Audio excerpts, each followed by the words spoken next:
The monastery is quiet before the teaching begins. You have traveled some distance to be here, and now, at last, you have arrived. Outside, the mountain is dark and unhurried. The air carries pine and the faint trace of incense from the shrine room nearby. Somewhere in the building, a door settles. Then silence. Something brought you here. A question the mind returns to in the still hours. The space just before sleep, the quiet between thoughts. Why did this happen? What does it mean? And beneath those questions, the quiet exhaustion of carrying them. Tonight, an elder monk will sit with you and explore a teaching the Buddha offered to those who carry exactly this. Not an answer in the way the mind expects, but something older and in the end more restful. The teaching that nothing arises without conditions. Through a web of causes too vast for any single mind to hold. In truly understanding this, something in the search begins to loosen. If you are lying down, let the body settle. Let the weight of the day release beneath you. Welcome to Moon Mind Temple.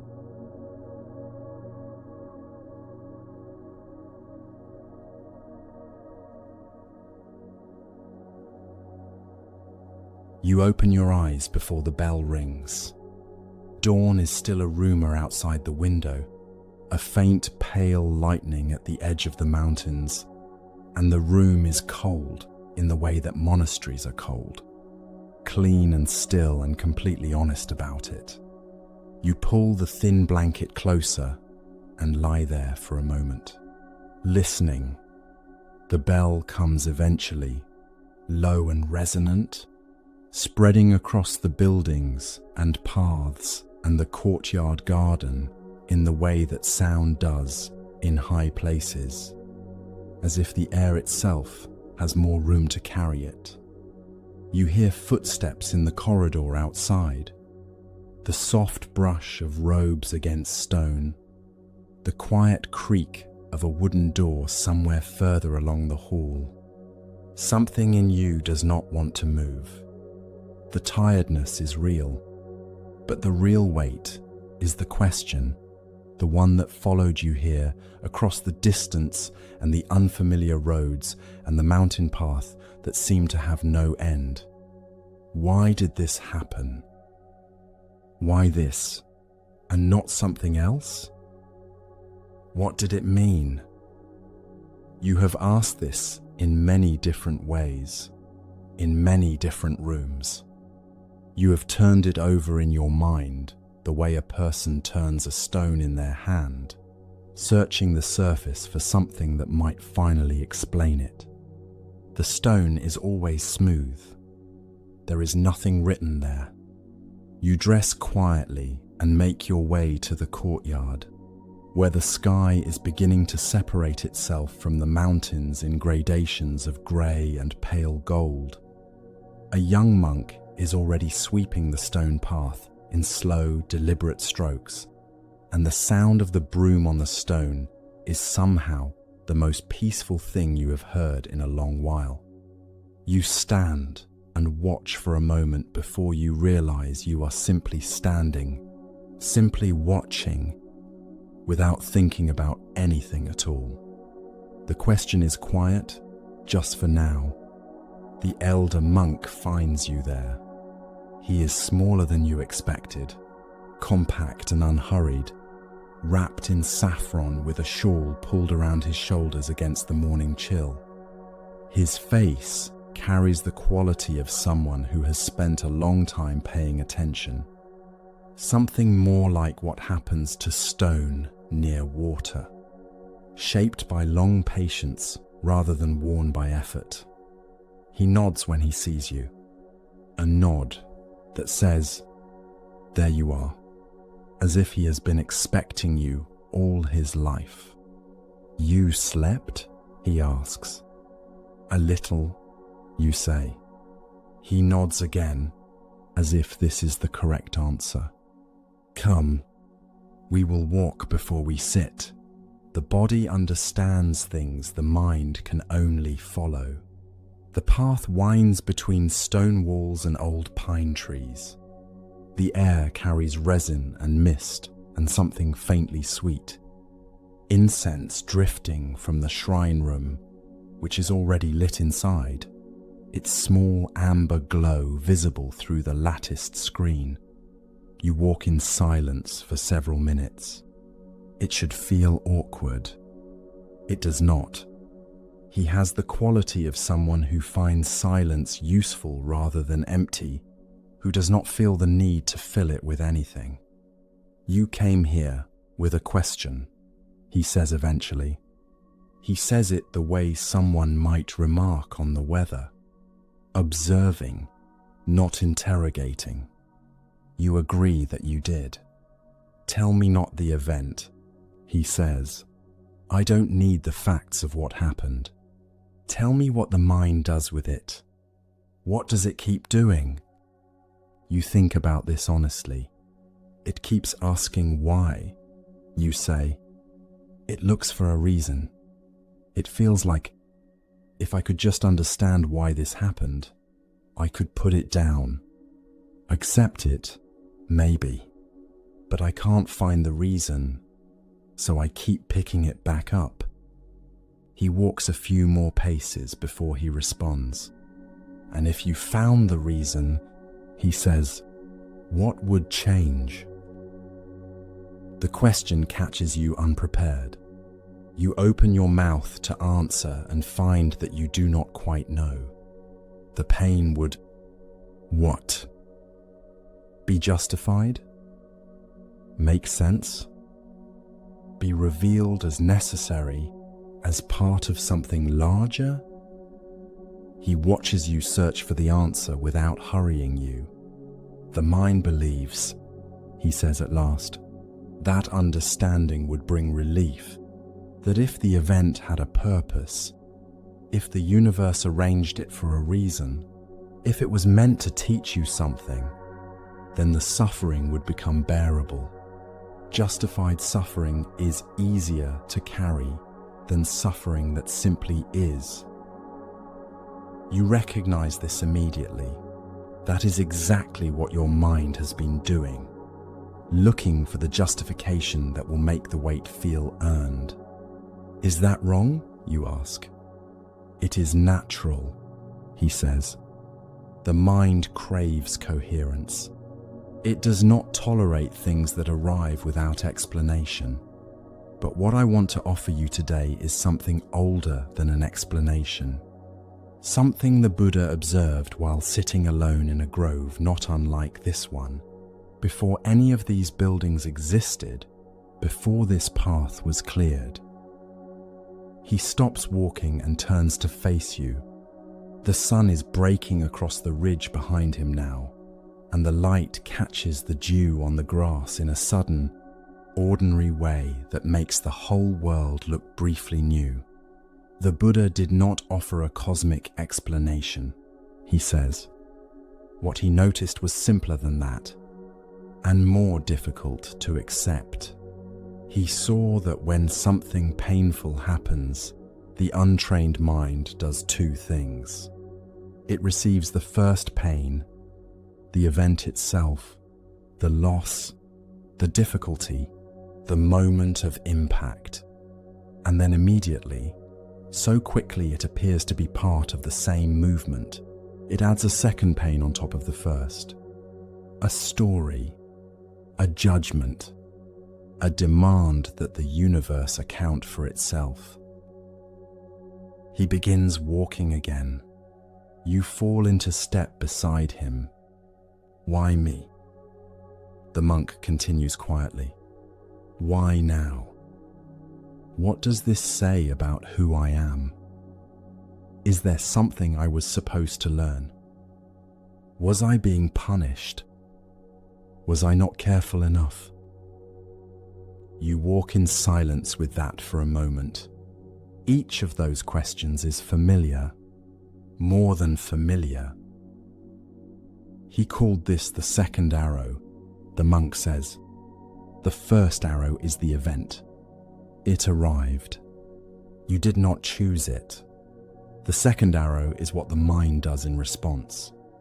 The suffering it lays on top of the suffering, the story it builds around the wound, the weight it adds to weight. And the second arrow, the Buddha observed, is the one we shoot ourselves. You stop walking without meaning to. The image is stark and unexpectedly exact. You can see it clearly now. The event, and then, so swiftly you had never separated them. The story about the event, the meaning-making, the why-hunting, the silent demand that life explain itself, justify itself, reveal some larger architecture that makes this pain make sense. The event was one thing. The machinery the mind built around it was something else entirely. The Buddha also taught this. The monk says, mind is the forerunner of all things. What the mind leads with, the experience follows. The mind that greets difficulty with the second arrow does not simply suffer the event. It creates the conditions for continued suffering long after the event has passed. The wound stays open not because the first arrow is still there, but because the mind keeps returning to ask why the arrow was fired. He waits a moment for this to settle. What the second arrow actually costs you, he continues, is presence. Every moment spent demanding an explanation for the past is a moment not spent inside what is actually here. The search for meaning pulls you backward, away from the thing itself, into a story about the thing. And in that story, the mind cannot rest. It cannot heal. It is too busy constructing its case. A gust of wind moves through the pine trees at the edge of the path, and the needles shiver all at once, then go still. The silence that follows is complete. Then what do we do, you ask? If the mind just does this automatically, if the second arrow is picked up before you even realize it is happening. For now, he says, you learn to see it.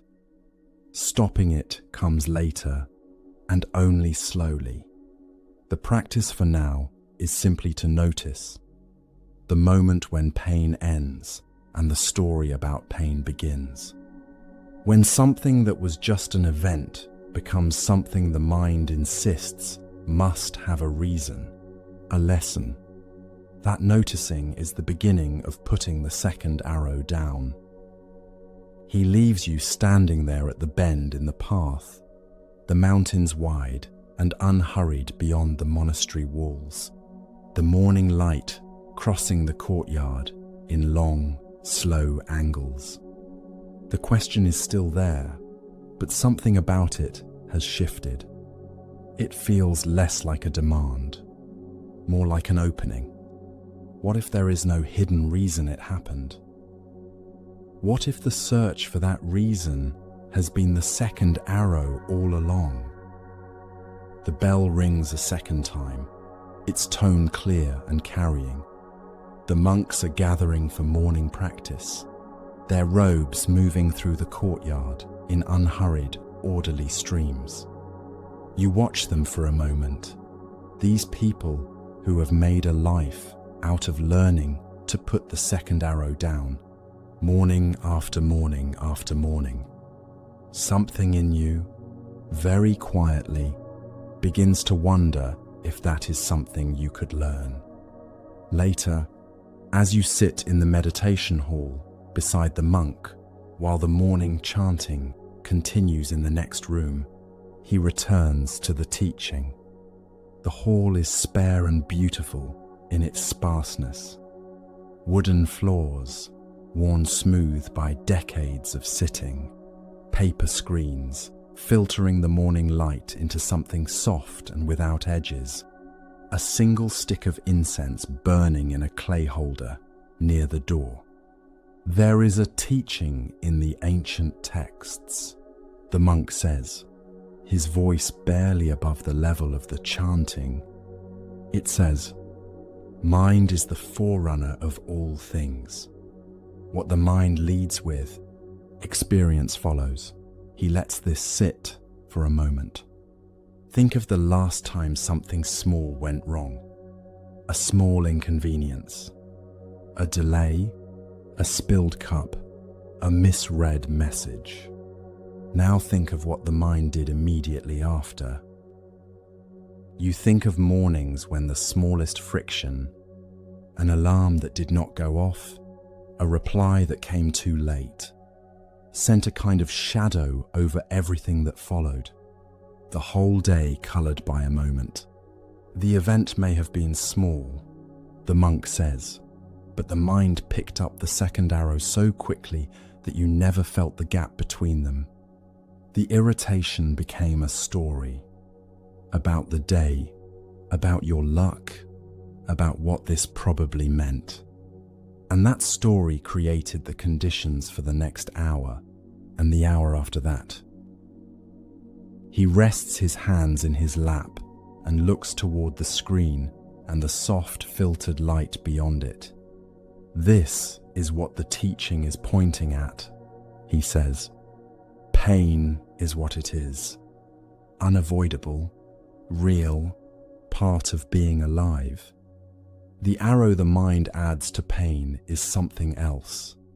The demand that pain come with an explanation, a lesson it was always meant to deliver.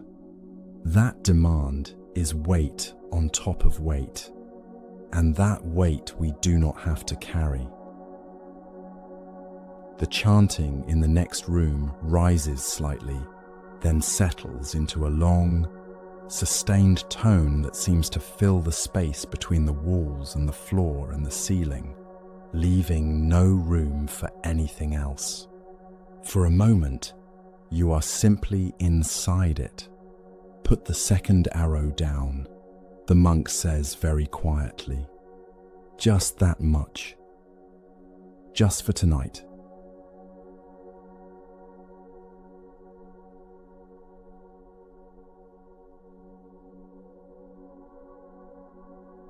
After morning practice, the monk leads you into the monastery garden. It is a place that seems to operate on its own quiet authority. Stone pathways between raised beds of herbs and vegetables, old fruit trees espaliered against a south-facing wall, a bamboo grove at the far edge where the canes click softly against each other in the wind. Everything carefully tended, nothing forced. He stops beside a raised bed where small green seedlings have just broken through the soil.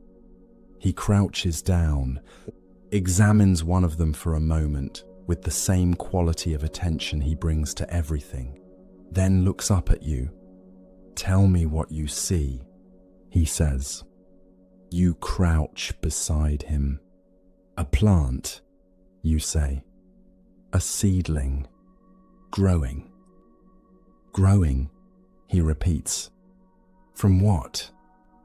You look at the soil, the seedling, the sky above. "From the seed," you say, "and the soil, and the water, and..." You think for a moment. "The sun, and the farmer who planted the seed, and the rain that came at the right time, and the earthworms working through the soil beneath our feet, and the temperature that did not drop below freezing last night, and the fact that someone cleared this bed of stones before the planting." He pauses. "How far back do we go?" You look at the seedling differently now. What seemed like a simple fact, a plant growing, has become something with depth behind it, causes behind the causes, conditions supporting the conditions, all the way back and back until the line disappears into everything that has ever been. The Buddha observed this, the monk says, rising and beginning to walk slowly along the path between the beds. He called it a rising through conditions. The simplest version of the teaching is this: when this is, that is. From the arising of this comes the arising of that. When this is not, that is not. He stops and turns to you. Say it back to me. You try. When this is, that is. Yes.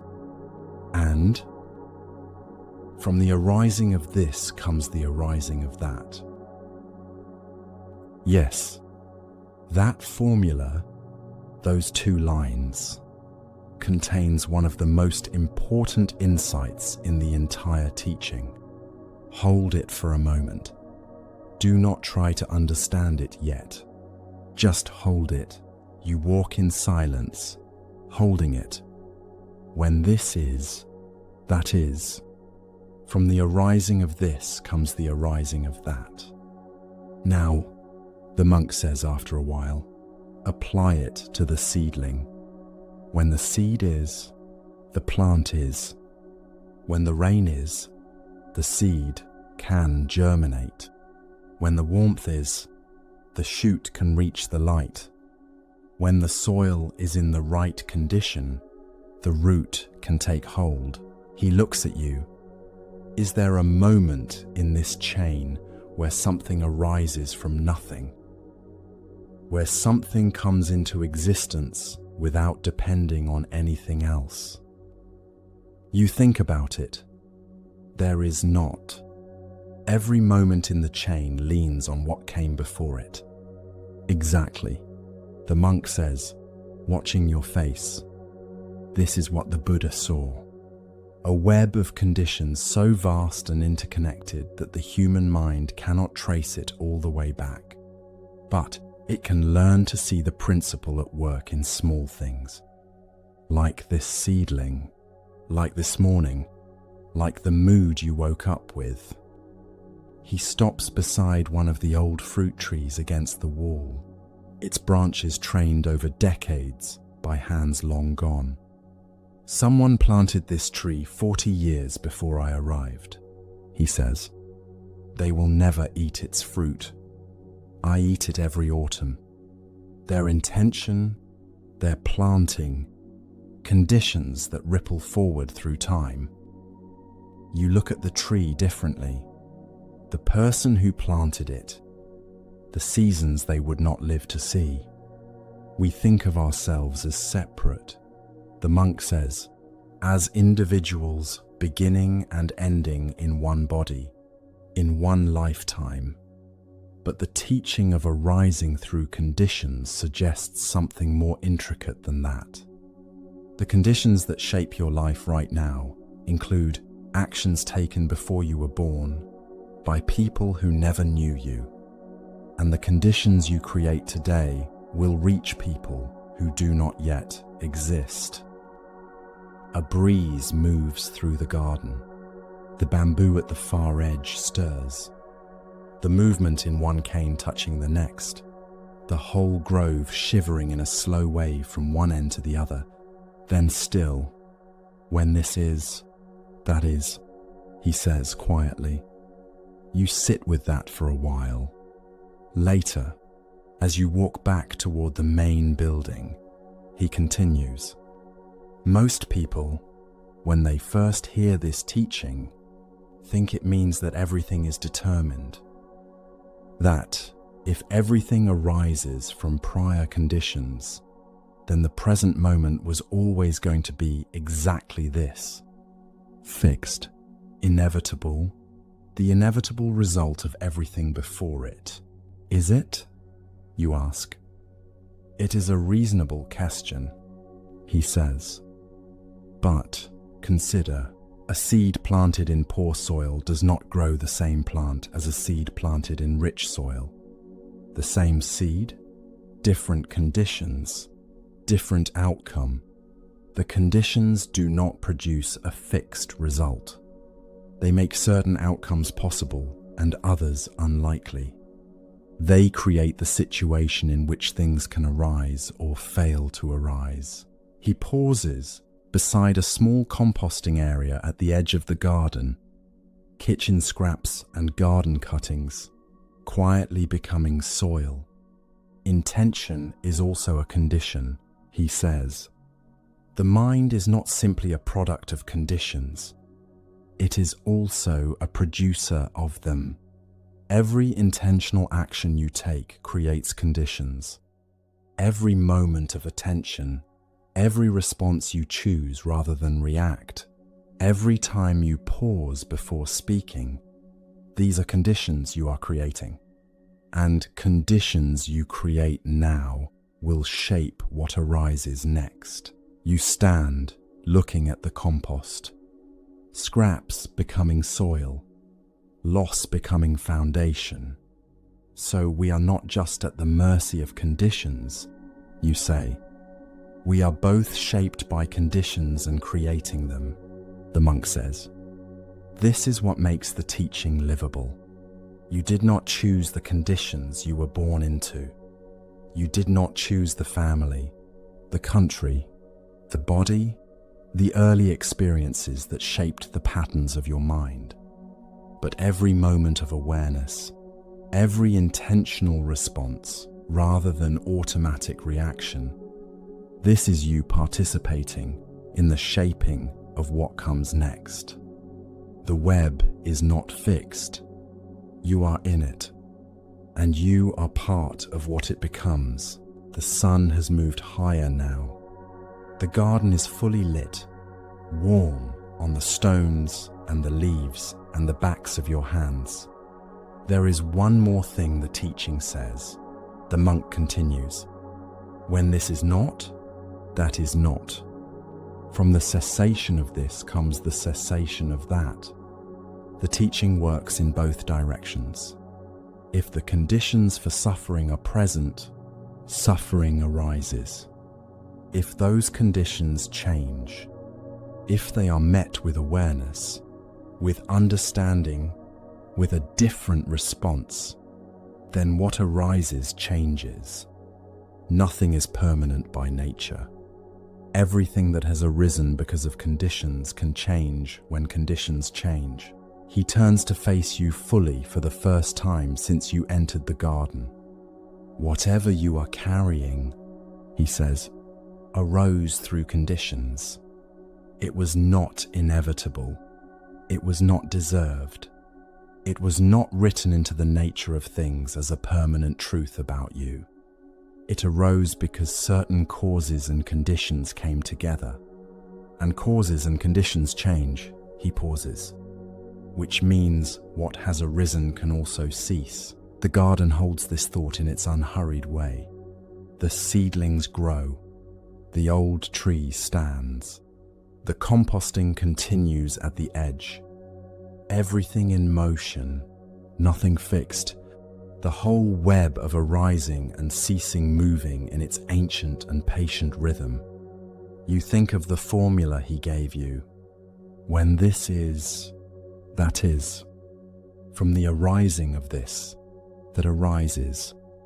When this is not, that is not. It is more than comfort. It is the description of a world in which nothing is permanently broken. Nothing is beyond change. Because nothing, not a single moment of experience, arises outside the web of conditions. And conditions, always and without exception, can change. The monk watches you with something that might be satisfaction. Rest with that for now, he says. The teaching will settle in its own time. Seeds do not explain themselves while they are growing. He turns and walks back along the path toward the monastery.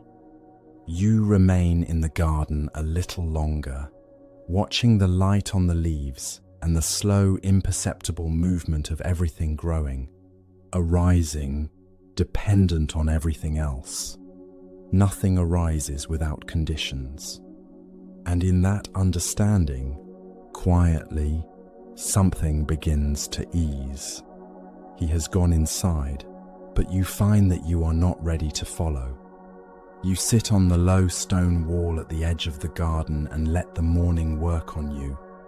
The warmth of the sun on your face, the smell of the turned earth, the small sound of bees moving through the herb beds nearby. The garden does not ever hurry. Nothing in it explains itself. Everything simply continues, arising from what preceded it, offering itself to what will follow. You think about your own life in this new language, the situation that brought you to this monastery, the one that keeps asking why. Try the formula. When this is, that is. What conditions were present? What arose because of what? You start to trace it, and immediately the web becomes more complex than you expected. The situation arose from a decision. That decision arose from a belief. The belief arose from an experience. The experience arose from circumstances you did not choose. The further back you trace, the wider the web spreads. It is strangely settling. The situation is not a verdict. It is not a punishment or a failing or a sign of something permanently wrong. It is an arising, complicated, multiply-caused, the result of a web of conditions stretching back further than any single mind can follow. The monk returns with 2 small cups of tea. He hands you one without comment and sits beside you on the wall. For a few minutes you both look at the garden. You were thinking, he says. About my own life, you say, trying to trace the conditions. And there are too many, you say. I can't find the beginning. There is no beginning, he says simply. That is part of what the teaching is pointing at. The web does not have an edge. The conditions that shaped this morning include actions taken in this monastery 100 years ago, and conditions that shaped those actions reach back further still. And further, he sips his tea. The human mind wants to find the starting point, the original cause, the first domino, but the teaching says there is no such thing. Conditions arise from conditions, all the way back. That should feel overwhelming, you say, but it doesn't. No, he says. For most people, it is the opposite. Because when you see that there is no original cause, no moment at which things could have been fundamentally different if only you had done the one right thing, the self-blame begins to loosen. You could not have started the web differently. You arrived inside a web already in motion. What you can do is pay attention to the conditions you are creating right now, in this moment, with this response. A bee lands on the rim of your cup, investigates the rim, and departs. Neither of you moves. After it has gone, you both drink. Most suffering, the monk continues, comes from treating a condition as if it were a permanent fact. A mood arises and we say, "This is who I am." A relationship ends and we say, "I am someone to whom this happens." A mistake is made and we say, "This is what I always do." He looks at you. Do you hear the difference between a condition and a definition? You think about the way the mind speaks to itself. The language of conditions used as verdict. A condition is temporary by nature, he says. Everything that has arisen through conditions will cease when conditions change. The mood arose from tiredness, from a particular conversation, from the quality of the light. When those conditions shift, the mood will shift. The question is whether we make decisions and form beliefs about ourselves in the middle of conditions we have mistaken for permanent truths. The tea is finished. The bees continue their work in the herb beds. Somewhere in the main building, the quiet sound of sweeping. There is a practice, the monk says, that comes from this understanding. When something difficult arises, a feeling, a thought, an impulse, instead of immediately acting on it or immediately trying to suppress it, you pause. You ask, what conditions gave rise to this? You do not need to trace the web all the way back. You simply notice, this arose. It arose because of something. It will change because conditions change. And in that small gap of noticing, a different response becomes possible.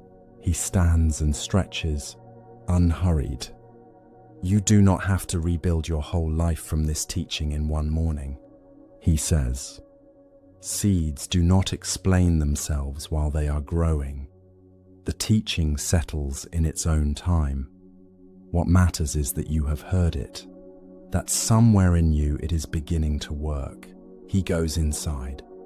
The garden continues without him, without you, doing what it has always done, arising, growing, resting, returning to soil, beginning again.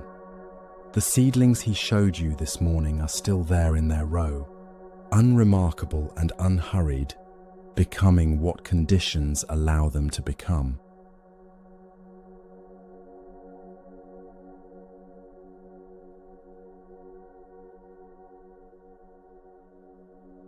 By afternoon, the monastery has settled into its quieter rhythm. The novices are in study. The older monks are resting or at private practice. The courtyard is empty except for a cat sleeping in a patch of sunlight near the wall, completely indifferent to the mountain and the teaching and everything else. The elder monk has brought you to a small covered veranda at the back of the main building, overlooking a terraced hillside where rows of tea plants descend in careful steps toward the valley below. He pours tea from a simple clay pot into 2 bowls and sets one before you without ceremony. When I first understood what this teaching was actually saying, he begins, I noticed something unexpected.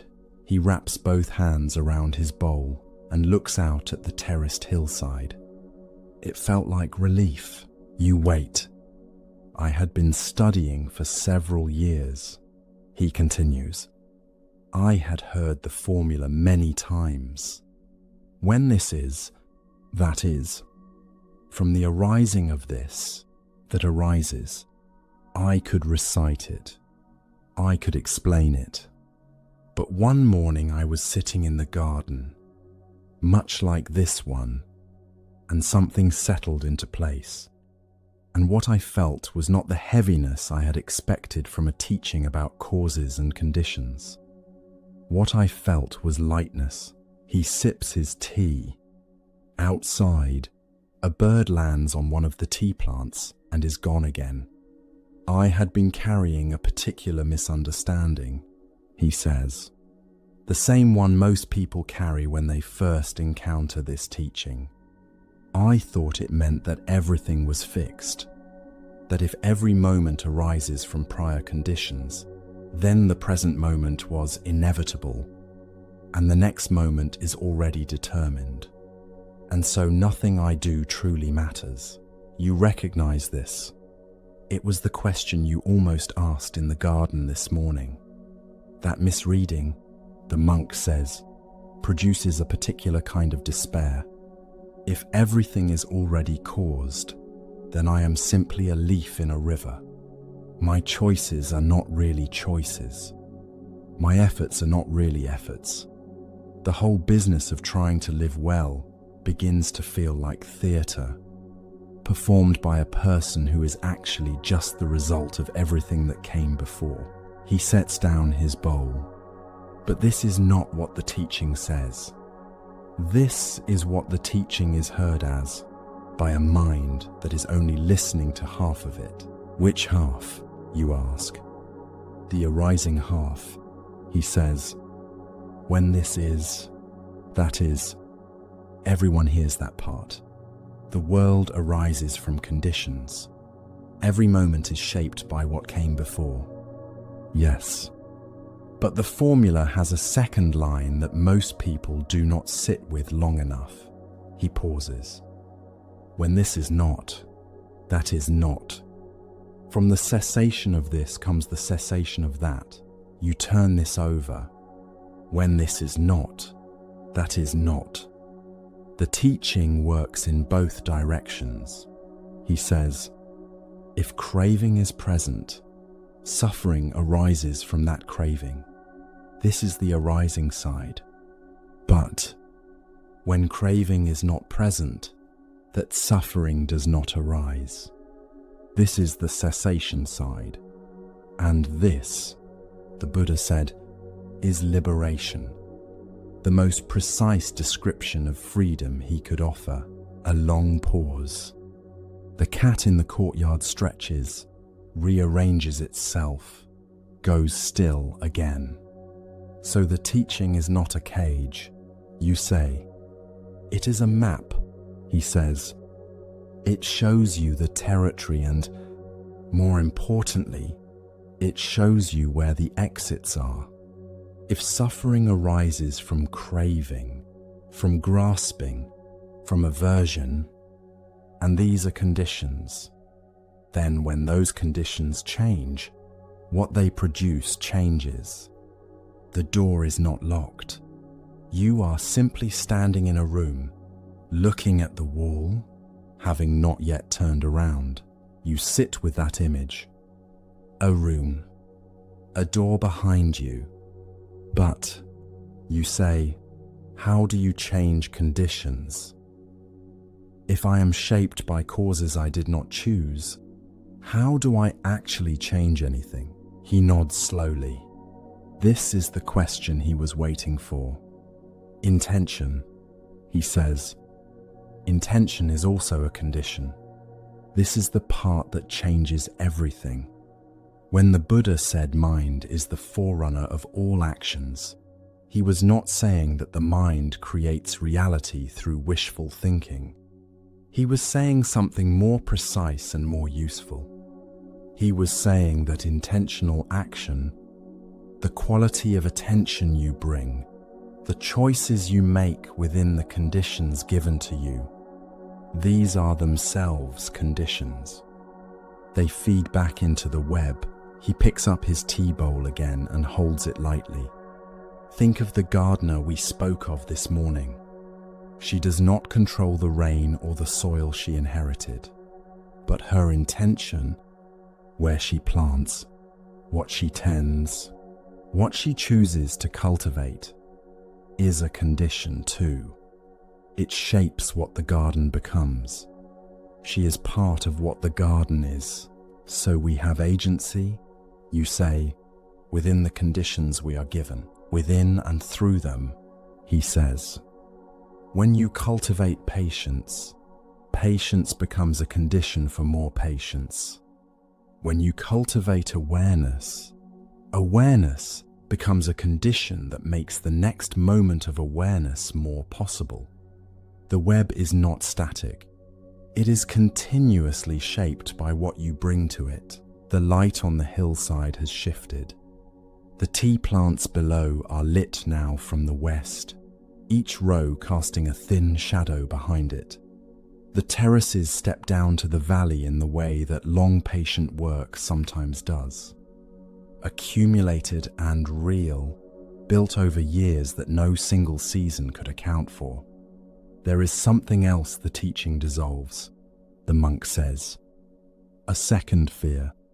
Some people hear that nothing arises without conditions and feel a kind of emptiness. If nothing happens for a reason, then nothing matters. If there is no purpose behind events, then life is simply mechanism, and the question underneath is, does any of it mean anything? He looks at you to see if this is familiar. It is. This is also a misreading, he says. The teaching does not say nothing matters. It says the meaning you seek is not hidden behind events as cosmic purpose. The kind of meaning you were looking for, assigned, waiting to be decoded, is not where you thought it was. He stands and moves to the edge of the veranda, looking out at the valley. The meaning in this teaching, he says, is that your actions have real consequences. Your intentions create real conditions. Your attention shapes what arises in the minds of people around you.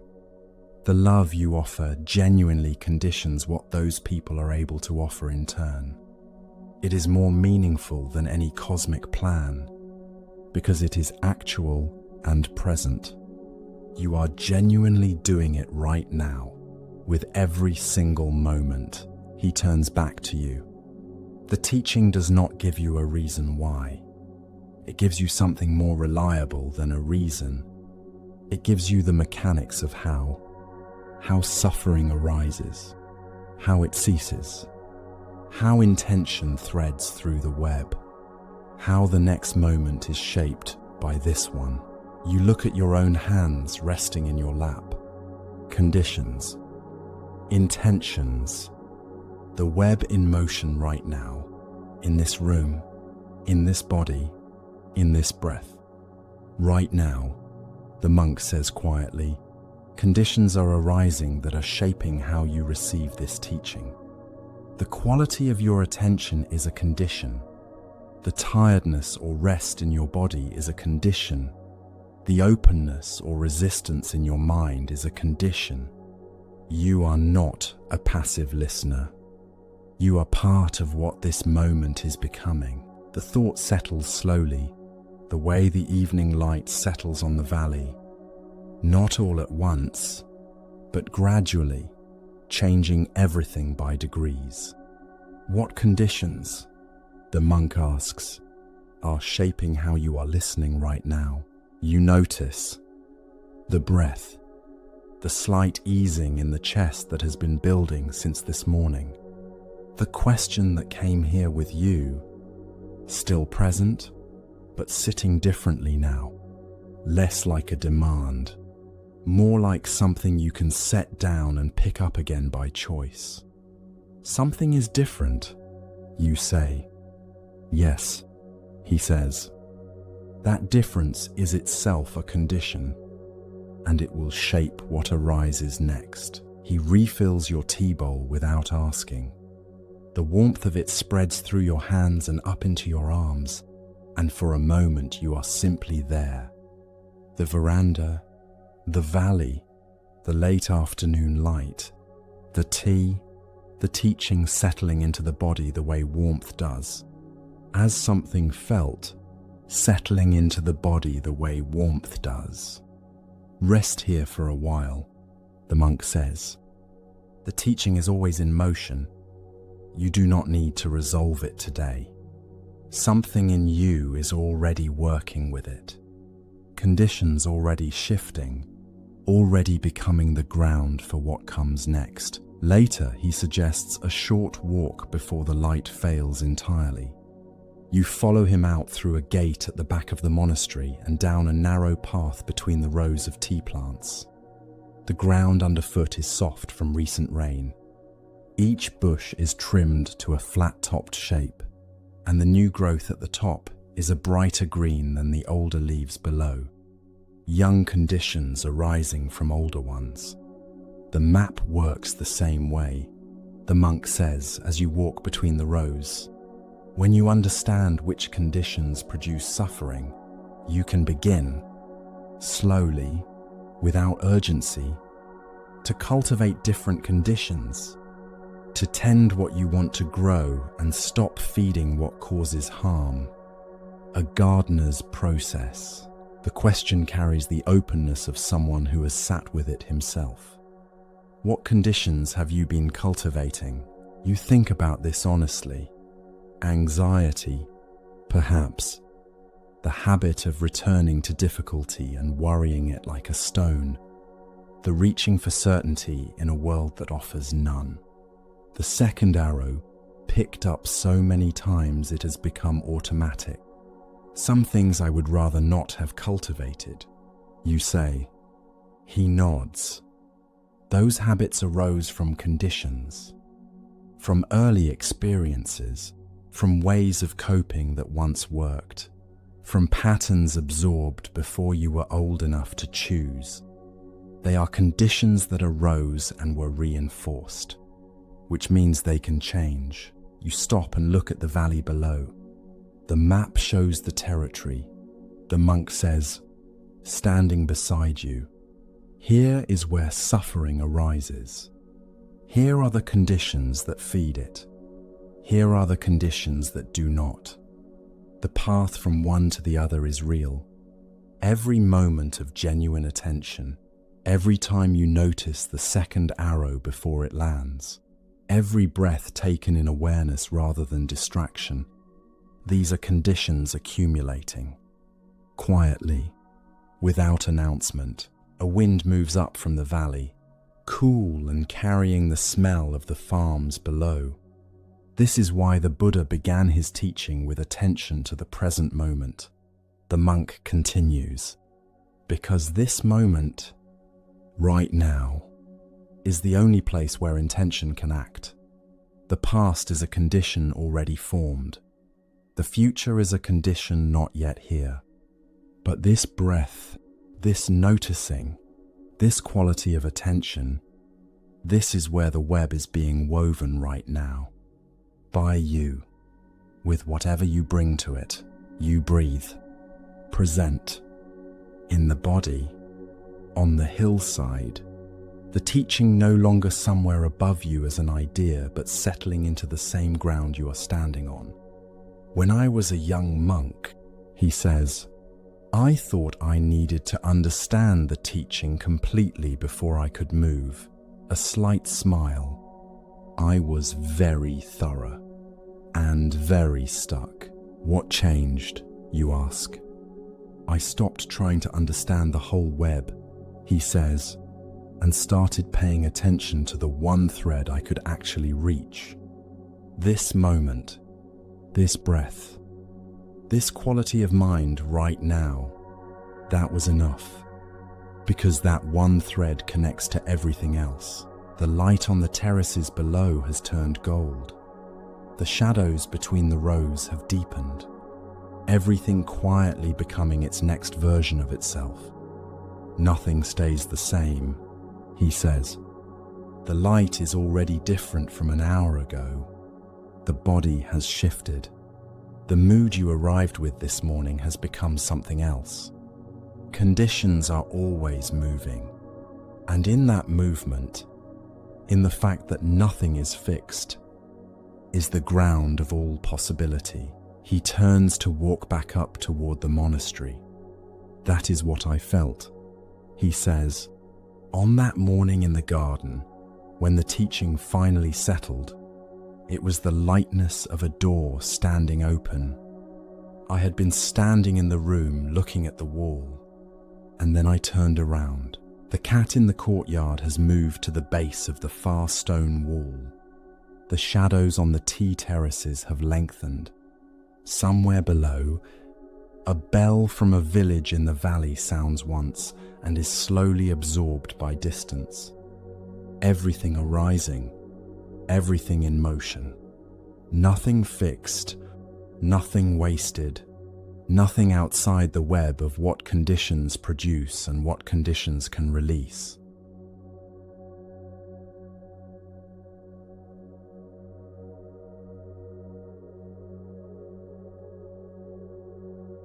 Evening comes early to the monastery.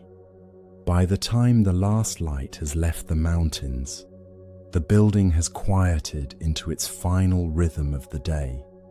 Soft footsteps in corridors, the distant sound of evening chanting from the shrine room, the smell of incense and wood smoke moving through the cold air.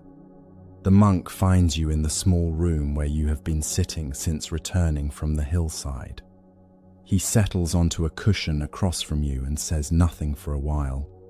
The candle on the low table between you shifts and straightens in some current of air neither of you can feel.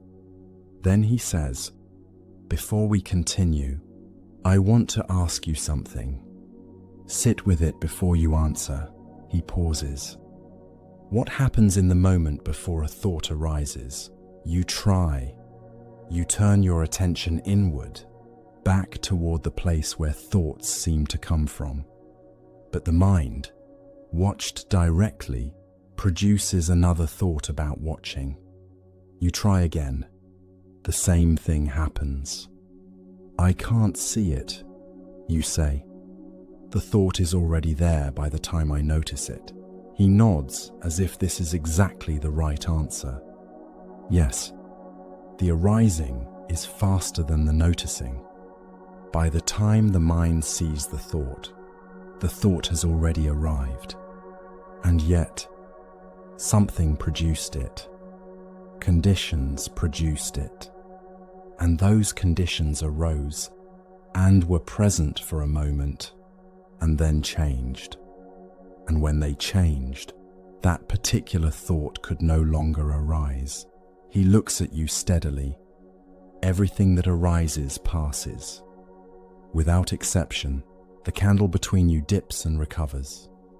This is the first of 3 things the Buddha said are true of everything that exists, the monk says. Everything the Buddha said. Every thought, every mood, every sensation, every relationship, every version of yourself that you have ever been. All of it arises through conditions, and all of it passes when conditions change. You sit with that for a moment. Outside, the evening chanting has risen slightly, then settled. The second thing, he continues, is this. What we cling to tends to disappoint. The thing itself may be beautiful and real, but it cannot remain what it was.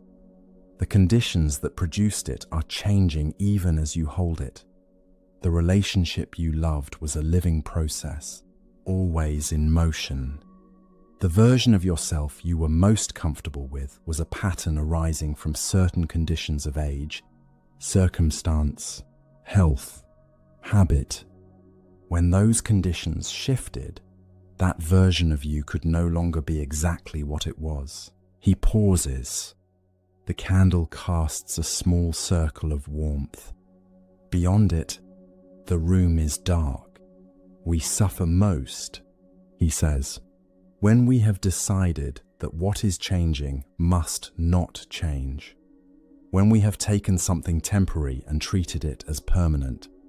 When we have asked a condition to become a guarantee, this lands with a particular weight. You think of the things you have held most tightly, the ones whose loss still aches, the ones whose changing felt like a betrayal. Of you, of the relationship, of the way things were supposed to be. That ache, the monk says quietly, as if reading your thoughts, is real. It deserves to be felt. What the teaching does not ask you to do is add the second arrow to it. To demand that the loss have a purpose. To insist that the ending was a message, but some losses do feel like a message. You say, like the universe is saying something. I understand, he says. The mind reaches for meaning in loss the way a drowning person reaches for anything solid. It is the mind doing what minds do. But the teaching says something more generous than that. It says, the ending was what conditions produce. The love was real. The ending was real. No hidden purpose is required for either of them to have mattered. He sits in silence for a moment. The ending does not cancel the meaning of what was. A summer that ends does not prove the summer was meaningless. A relationship that changes does not erase what was true inside it. A version of yourself that you can no longer be does not mean that person never mattered. He pauses. Things end because conditions change. That is all. And that is enough to grieve, honestly, without the additional weight of trying to decode it. Something in you releases a small, almost imperceptible amount of tension. It has been there for so long you had stopped noticing it. The constant low effort of trying to make the losses mean something, trying to construct a narrative in which they were necessary, purposeful, sent. And the third thing, you ask, when you are ready. The monk looks at the candle for a moment before he answers. The third thing is the most surprising, he says, and perhaps the most freeing. The Buddha observed that at the center of all this arising and passing, all these conditions producing experience, the thoughts and moods and sensations and relationships, there is no fixed self. He lets this sit. What he meant is this. What we call the self is also a process, a continuously arising process, shaped by conditions, changing with conditions, never exactly the same from one moment to the next. The person you were at the age of 7 arose from certain conditions. The body of a child, the family around you, the early patterns of perception and response. That person was real, and the conditions that produced that person changed. And so that particular version of the self could no longer arise in exactly the same way. You think about this, but I am still me, you say, continuously, across all of that. Yes, he says, there is continuity. The teaching is not saying you do not exist or that nothing persists. It is saying that what persists is more like a river than a stone. The river is real. It has a name. It flows through the same valley year after year. But the water in it is never the same water. The shape of the banks changes. The depth changes with the seasons. What we call the river is a process, not an object. And so are we. The candle flickers. A door closes somewhere in the building. The chanting has ended and the monastery is very quiet now. What this means practically, the monk says, is that you are not as fixed as you fear. The patterns that cause you suffering, the habits of mind, the automatic responses, the ways of seeing that narrow your world, these arose through conditions. They are not you in any permanent sense. They are what the conditions produced. And conditions, as we have been saying all day, can change. So the self that is suffering, you say slowly, is also impermanent. Yes, he says, the self that suffers is a process. And when the conditions that produce that particular suffering change, when awareness enters, when understanding shifts, when the second arrow is set down, a different process arises. Something a little more open, a little less defended. Still you, as the river is still the river, but not frozen into the version of yourself that the suffering requires. You sit with this for a long while. Outside, the night has fully arrived. The mountains are invisible now, absorbed into darkness. These three things, you say eventually, everything passes. Clinging disappoints. There is no fixed self. They sound like a difficult teaching, like something that should feel heavy. And yet, he says, and yet they don't. Right now, they feel like something opening. He nods. There is satisfaction in the nod. but also something like relief, as if this is the response the teaching was always hoping for. When you truly see that everything that arises passes, he says, you stop trying to freeze the good moments and outrun the difficult ones. You can be fully inside what is happening, because you are not also managing your relationship to whether it stays or goes. When you truly see that clinging disappoints, you can love without demanding that what you love remain unchanged. You can hold things with an open hand, fully present to them, not gripping. And when you see that the self is a process, he says, you stop defending it so hard. You stop needing every experience to confirm the story you have been telling about who you are.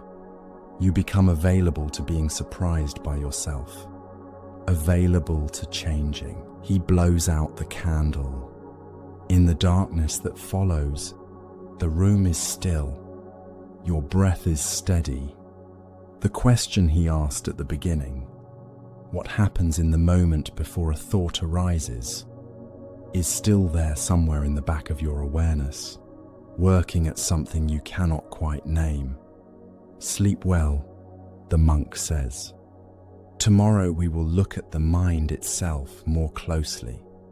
Tonight, let what you have heard settle in its own time. He rises and is gone, leaving you alone in the dark with the smell of the extinguished candle and the wide, unhurried fact of everything passing, including this moment, including the quiet, including whatever version of yourself you brought here today. Later, while the monastery sleeps, you find yourself still awake. The question the monk asked has not left you. What happens in the moment before a thought arises? And now, in the dark, you find yourself actually trying, watching the space between thoughts, catching the edges of experience as they form and dissolve. A memory arrives on its own. Someone you loved. A version of a relationship that no longer exists in the form you knew it. You let it be present rather than turning away from it or immediately explaining it to yourself. The monk's words come back. The ending does not cancel the meaning of what was. You let that land fully, perhaps for the first time. The love was real. The ending was real. You do not need to choose between them. You do not need the ending to have been necessary in order for the love to have mattered. The summer was real even though it ended. The warmth was real. The light was real. Something in you, very slowly, stops arguing. In the morning, before the bell, the monk comes to find you where you are still sitting. He looks at your face and seems to understand something without needing to ask. You sat with it, he says. Yes, he sits beside you in the pre-dawn quiet. The third characteristic is the one most people resist, he says after a while, returning to the teaching as if no time has passed. The idea that there is no fixed self feels threatening, because if there is no fixed self, then who is it that loses? Who is it that grieves? Who is it that has been doing all this living? That is exactly what I kept thinking, you say. Yes, the mind protects its sense of continuous selfhood very strongly, and the teaching does not ask you to abandon that sense. It asks you to look at it more carefully, to see it as a process rather than a thing. And when you do, he pauses, you find something unexpected. The process is more alive than the thing. The river is more present than a stone would be. He looks out through the lattice screen at the greying sky. The self that suffers is real, he says. The pain is real. The grief is real. The teaching does not ask you to pretend otherwise. It simply shows you that the self who suffers is not permanent and unchangeable. It is a process in motion, a process that has arrived at a particular configuration under particular conditions. And like every other process, it is capable of being other than it currently is. A bird calls once outside, testing the silence. Then the bell rings. Low and carrying, the monastery beginning its day. There is a practice that comes from understanding these three things. The monk says, rising slowly. When something difficult arises, a mood, a memory, a grief, instead of asking what it means or how to make it stop, you simply notice, this is arising. This, too, will pass. I am not the fixed self that this feeling says I am. These three recognitions do not dissolve the difficulty, but they create space around it. He pauses at the door. Space, he says quietly, is where something genuinely new can arise. All of it arising, all of it real, all of it passing, nothing frozen, nothing wasted, nothing required to be other than it is.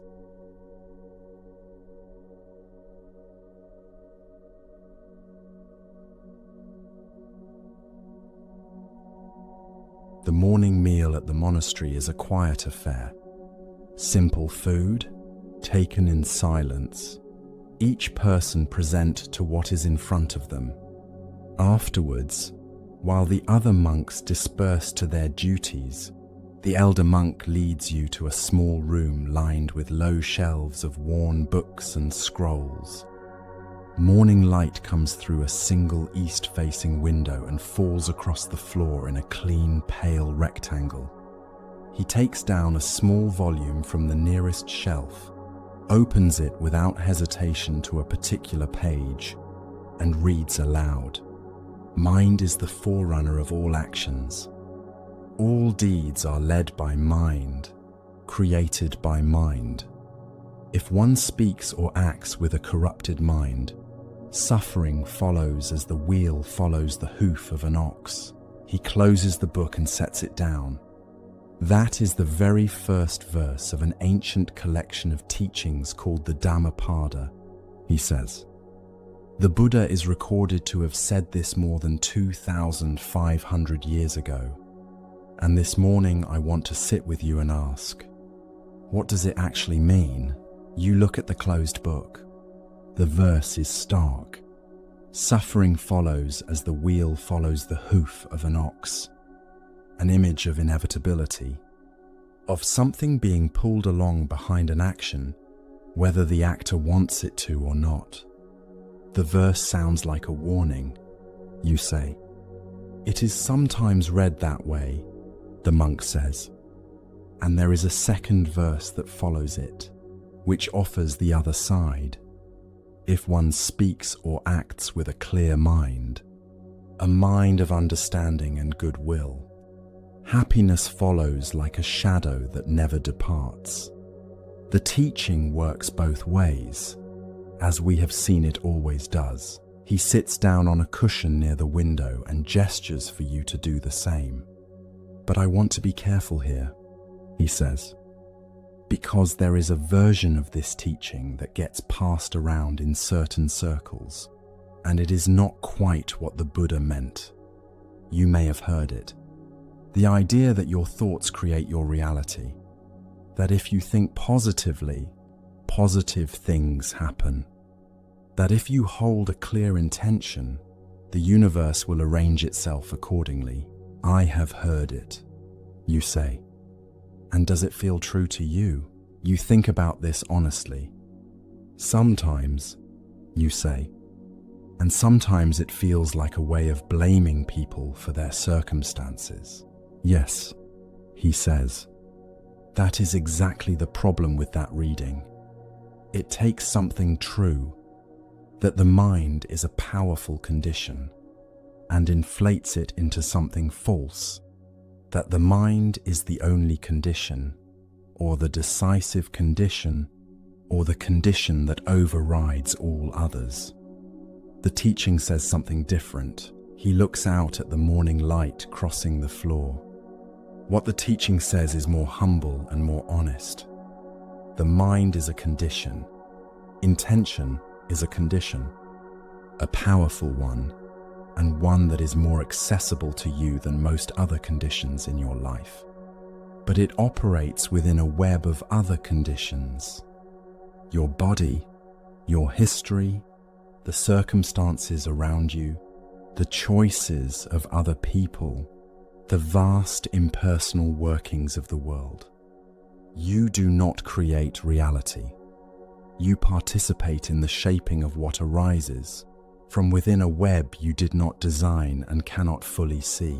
He pauses. That is actually more useful than the inflated version, because it is true. How so, you ask? Because if the inflated version were true, he says, then failure would always mean a failure of mind. Every difficulty in your life would be evidence that you thought the wrong thoughts, held the wrong intentions. This produces a particular kind of self-cruelty that has nothing to do with the teaching. He folds his hands in his lap. The Buddha's teaching is this: when the mind is corrupted, meaning contracted, aversive, grasping, driven by craving or fear, it acts in ways that create suffering. And when the mind is clear, meaning settled, attentive, moved by understanding rather than compulsion, it acts in ways that create the conditions for well-being. The difference is practical. A contracted mind sees threats where a settled mind sees possibility. The world itself has not changed. What the mind can receive from it has, shaped by the quality of attention brought to the contact. He gestures for you to think of something specific. Think of a morning when you woke anxious. He says, every small thing that went wrong confirmed the anxiety. A delayed message became evidence of rejection. A minor difficulty became proof that the day was lost. The world served your fear, and your fear served the world. You recognize this exactly. Now think of a morning when you woke rested and open. He says, the same kind of minor delay was simply a delay. The same kind of difficulty was simply a problem to be solved. What changed? The mind, you say. The mind. He agrees. And the mind is a condition. When it changes, what arises from contact with the world changes. The world has not changed, but the mind is now in contact with a different set of possibilities within the same world.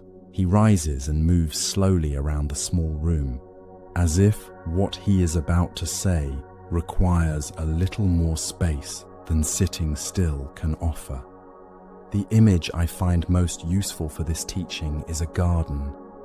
The mind is not a wish-granting device, but it is something like soil. The quality of the soil, its depth, its nutrients, its capacity to hold water, its health, shapes what can take root in it and grow. You cannot grow certain plants in depleted soil, no matter how sincerely you want to. But in rich, well-tended soil, things that could not grow before become possible. He stops beside the window. What depletes the soil of the mind? Habitual craving, habitual aversion, the constant reaching and rejecting that keeps the mind in a state of agitation. The second arrow, picked up again and again until it is simply part of how the mind operates. And what enriches it, you ask? Attention, he says. Honest attention to what is actually present, without the overlay of judgment or demand. Intention that arises from understanding rather than fear.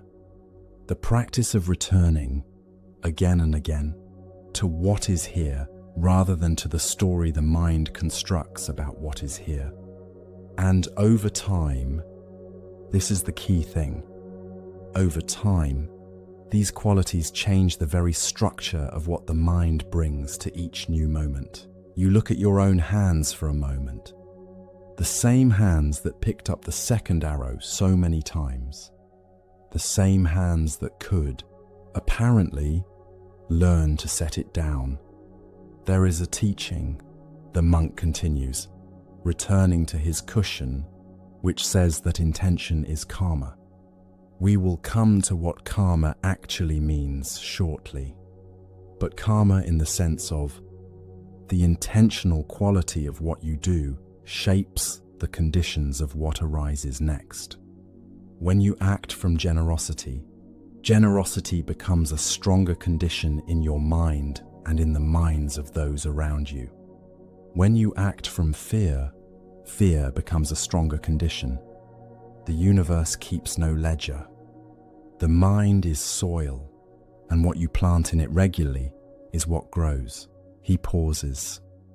This is the teaching underneath the teaching of the wheel following the hoof. The suffering that follows a corrupted mind is the natural arising of what was planted. The wheel follows the hoof, not because something external decides to make it follow, but because the wheel is attached to the hoof. The connection is internal, specific, lawful. The morning light has shifted now, the pale rectangle moving slowly across the floor toward the far wall. You watch it for a moment. So the mind matters, you say. Profoundly, he says, and not in a way that should produce anxiety. Notice something. The teaching does not say the mind must be perfect. It says that a clear mind, even a partially clear mind, a mind that is learning to notice rather than a mind that has already attained some ideal, creates conditions for less suffering. Even a single moment of genuine attention is a condition. It changes something, in a small and real way. In what follows, he looks at you carefully. You have been attending carefully today, and yesterday, and in the hours of the night when you sat with the teaching instead of setting it aside. These moments of attention are conditions. They are accumulating in the soil of the mind, whether you can see their effects yet or not. You sit with this. The monk says nothing more for a while, which allows the teaching to settle rather than adding more words to it. The mind is a condition, he says eventually. Intention is a condition. What you bring to this moment is a condition for what arises in the next one. Specifically and really, he pauses. I am going to leave you with a question, he says, and I want you to hold it, not solve it. He waits a moment. Most people have heard of karma, and most people understand it as something like a cosmic accounting system. Good actions earn good returns. Bad actions earn punishment. And somewhere behind the apparent randomness of life, accounts are being settled. If that understanding is not quite what the Buddha meant, if karma is something more specific, more honest, and more dignified than that, what might it actually be? He leaves you with the question in the quiet room, the light still moving slowly across the floor, the garden of the mind turning over in silence, growing what it has been given, becoming what conditions allow it to become.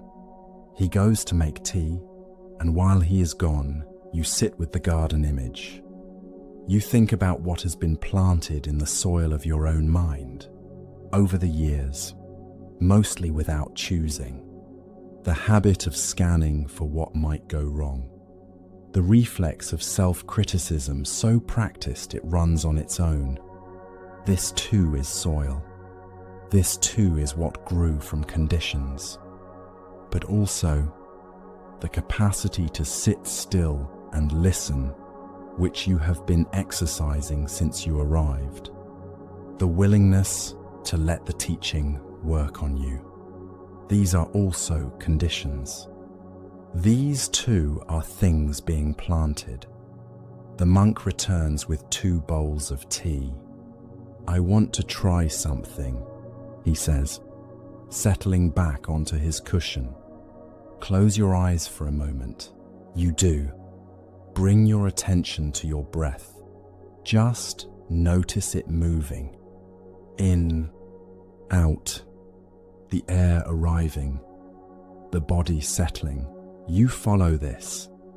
The breath is there, patient and unhurried, as it has been all morning without you noticing it. "Now," he says quietly, "bring to mind something that has been a source of difficulty recently.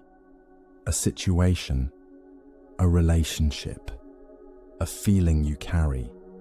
Just let it be present.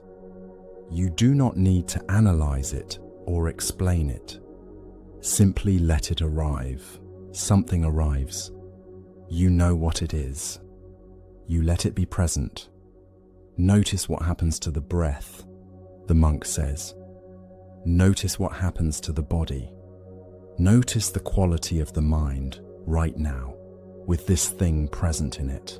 You notice a contraction somewhere in the chest, the breath slightly shallower, the mind perceptibly narrowed, a particular readiness to protect, to defend, to explain. That quality of mind you are feeling right now," the monk says, "is a condition. It shapes what this moment can offer you. From inside that contraction, certain perceptions are possible and others are not. From inside that narrowness, certain responses can arise and others cannot." He pauses. "Now release it gently. Return to the breath. Simply the breath, the body, the room. You release it. The contraction doesn't disappear entirely, but it eases. The breath deepens slightly, without effort. The room becomes present again. The light, the warmth of the tea bowl in your hands, the quality of the silence. That release," the monk says, "is also a condition. Small, immediate, real. The world has not changed. The situation has not changed. But the quality of what the mind can receive from this moment has changed. And from this quality of mind, different responses become possible." He opens his eyes and looks at you. This is what the Dhammapada is pointing at. A mind shaped by grasping touches everything it meets and leaves the mark of that grasping on it. A mind shaped by clarity touches the same world and brings something different to contact. The wheel follows the hoof. The teaching is describing how conditions work at the level of mind. You think of the verse again. The wheel following the hoof. The shadow that never departs. There is something about the shadow image, you say. It sounds like something inescapable.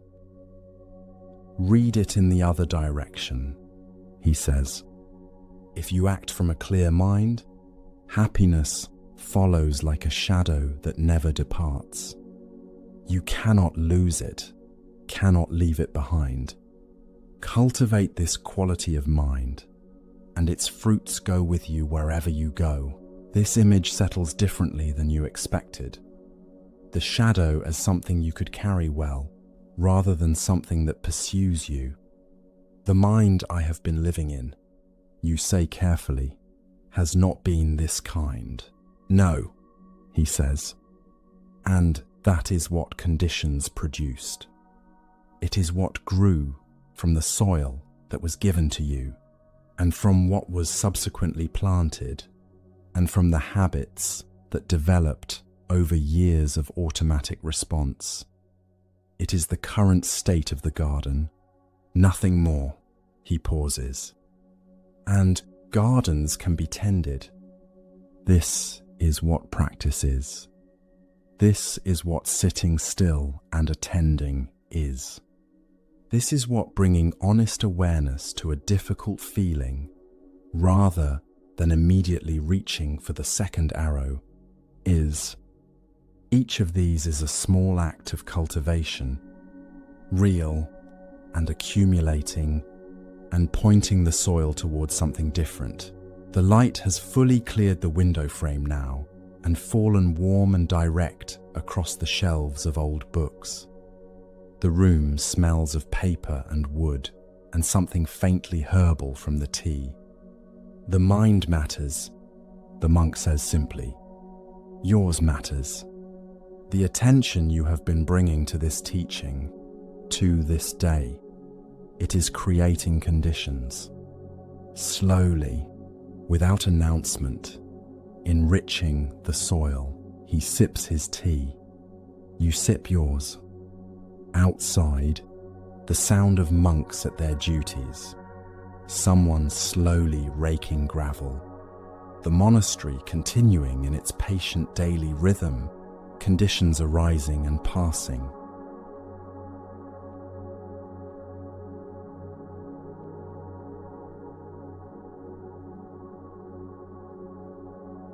The morning light has moved.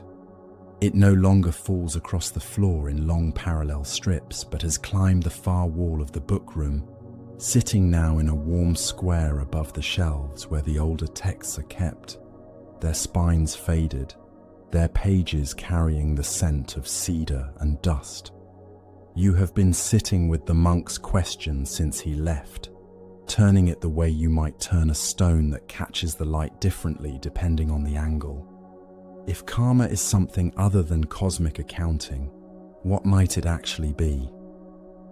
The door opens.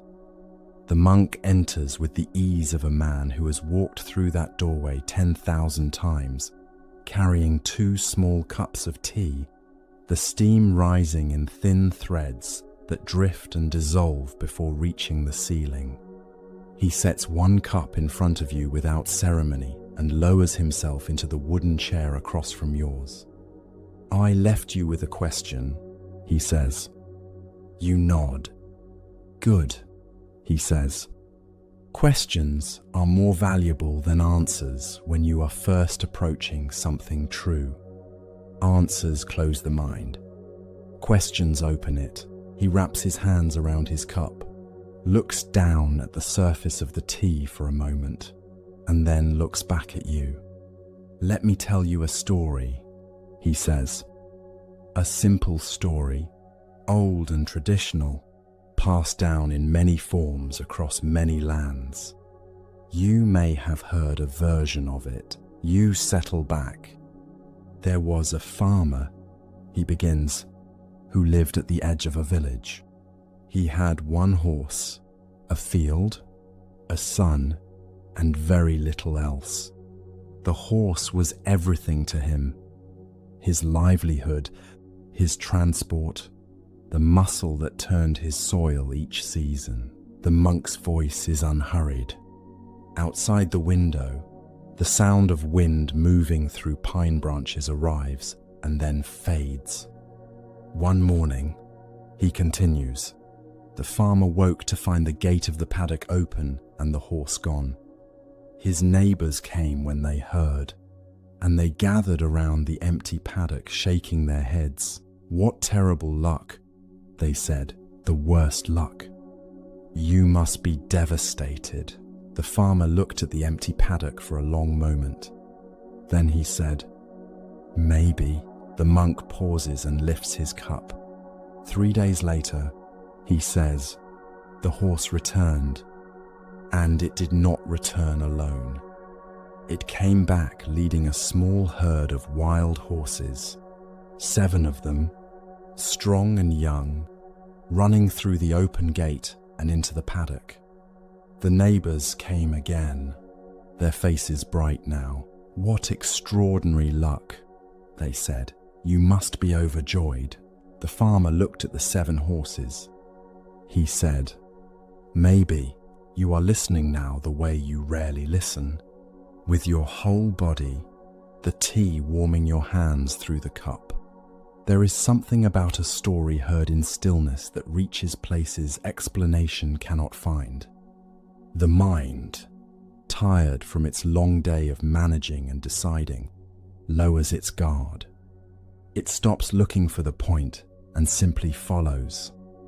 The following week, the monk continues, the farmer's son was trying to break in one of the wild horses. The horse threw him, and the son's leg snapped in 2 places. The neighbors returned, their voices low and sorrowful. "What terrible luck," they said again. "After such fortune, to have this happen." The farmer looked at his son lying on the ground. "Maybe," he said.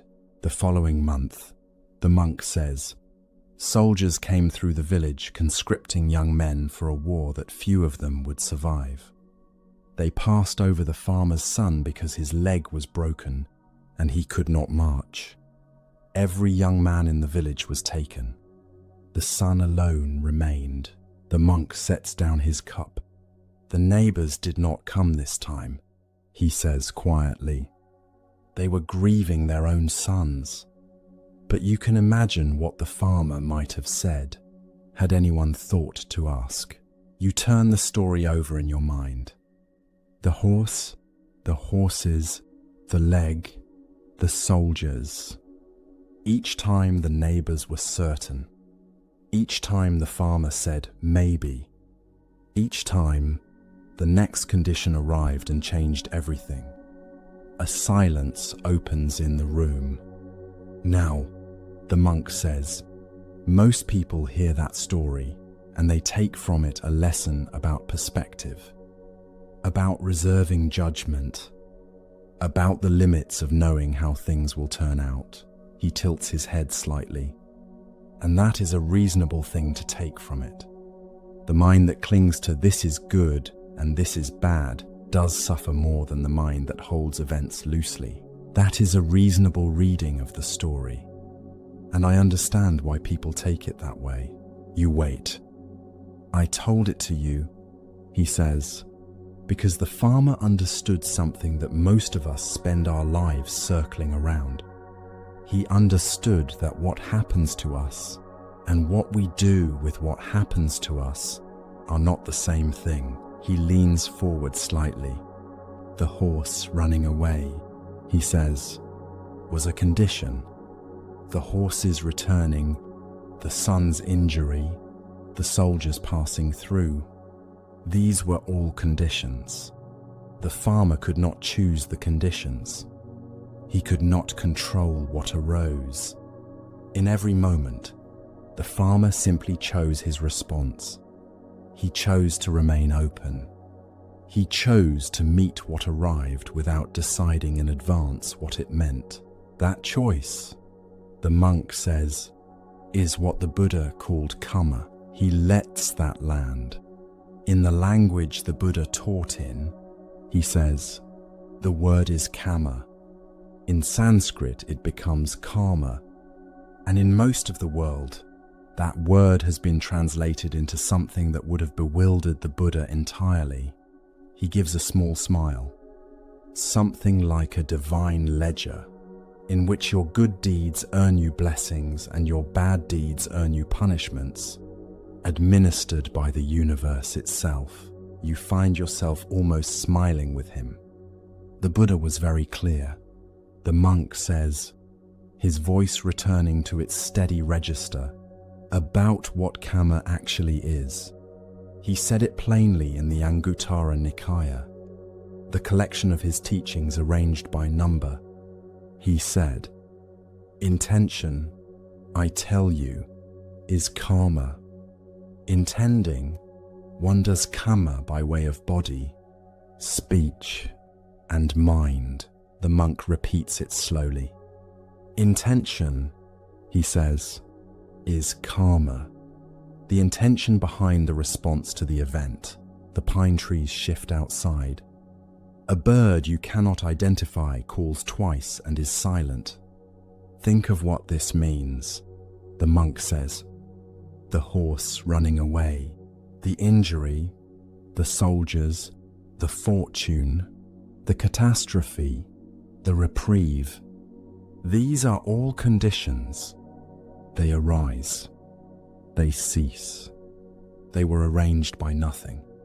They are simply the way conditions flow, one giving rise to the next, in the long chain of dependent arising that you and I have been sitting with these past hours. He looks at you directly.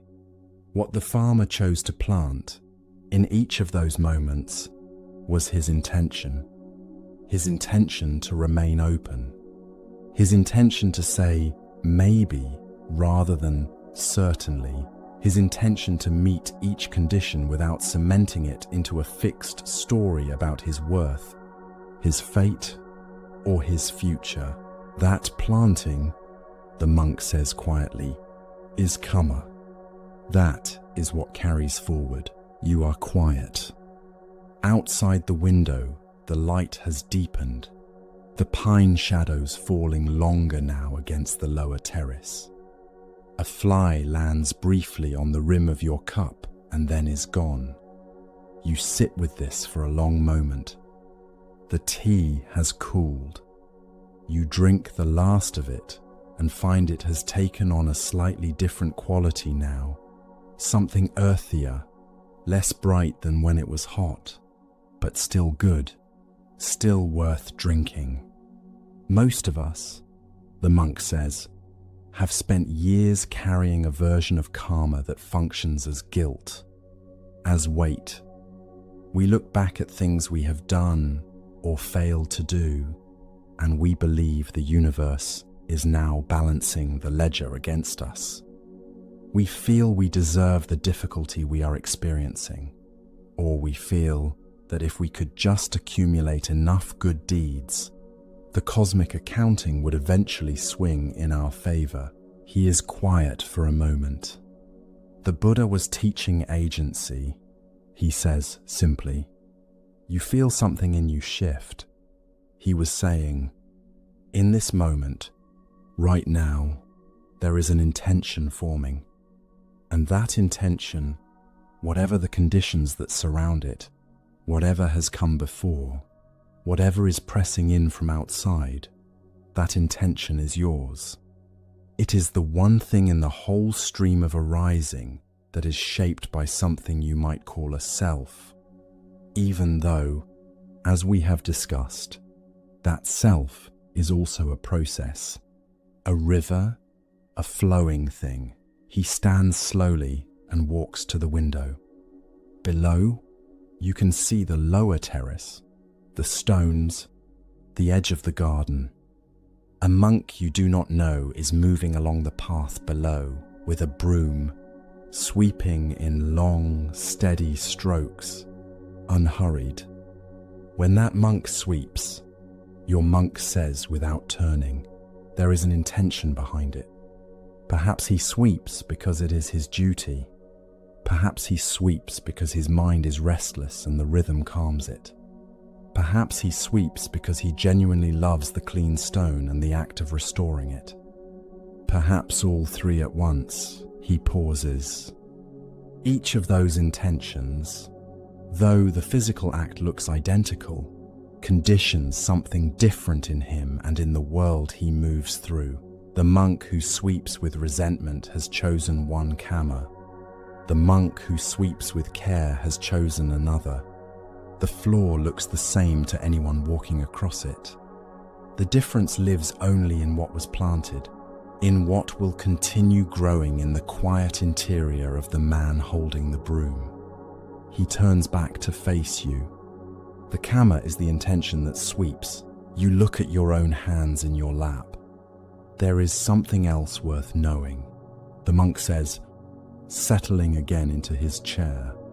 The Buddha did not say that karma was the only force shaping what happens to you. He was quite specific about this. He listed what he called the niyamas, the orders of conditionality, and karma was only one of 5. He counts on his fingers. Physical conditions, such as weather, geography, the body's own biology. Biological conditions, such as the growth of seeds and the aging of organisms. Psychological conditions, such as the habits of the mind. Social conditions, such as the pressure of families and cultures. And moral conditions, the ripening of intentions through action. Karma belongs to that last category alone. So, he says, when your leg breaks, it is almost certainly not karma. When soldiers come through the village, that is not karma arranging the world around you. These things are physical, biological, social conditions, arising from their own streams of cause and effect, indifferent, vast, entirely outside the moral sphere. Karma, he says simply, is what you intend to do about it. The light in the room has shifted again. It is moving toward the golden hour now, that quality of afternoon light that seems to thicken as it falls, amber where it touches the shelves, the cups, the dust in the air. You came here carrying something, the monk says, and his voice is gentler now. I do not know exactly what. It is the kind of weight that accumulates over years, layer by layer, the kind that makes you wonder sometimes whether you are somehow responsible for your own difficulty. He holds your gaze. The question the Buddha asks is, what are you intending right now, in this moment, in response to what has arisen? Something in your chest loosens very slightly. The loosening is small.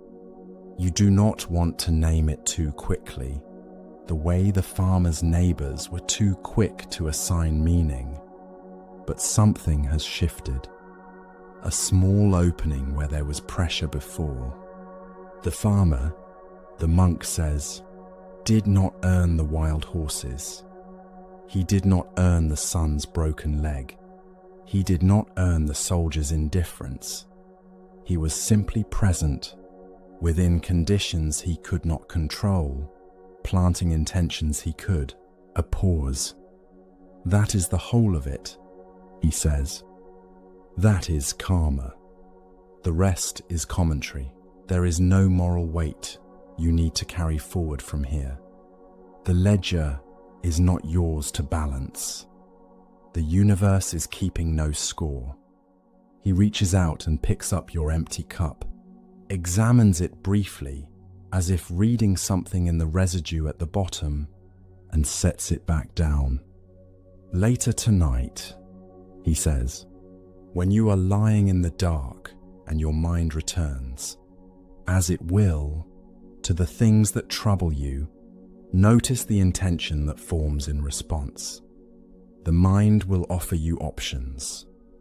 It will offer contraction, blame, the familiar groove of the story you have been telling yourself. It will also offer, more quietly, openness. The farmer's maybe, that quiet offering, he says, is always there. It does not require great equanimity. It only requires that you notice, even briefly, that you have the capacity to choose your intention. The wind moves through the pines outside again, and somewhere below in the monastery, a bell sounds once, a single clear note that rises and slowly dissolves into the quiet. Let what I have told you move through you the way that bell note moves through the air, the monk says. You do not need to hold it. You do not need to understand every part of it tonight. Just let it be present with you as you sleep, the way a fire in the next room warms you without your having to tend it, without your having to think about it at all.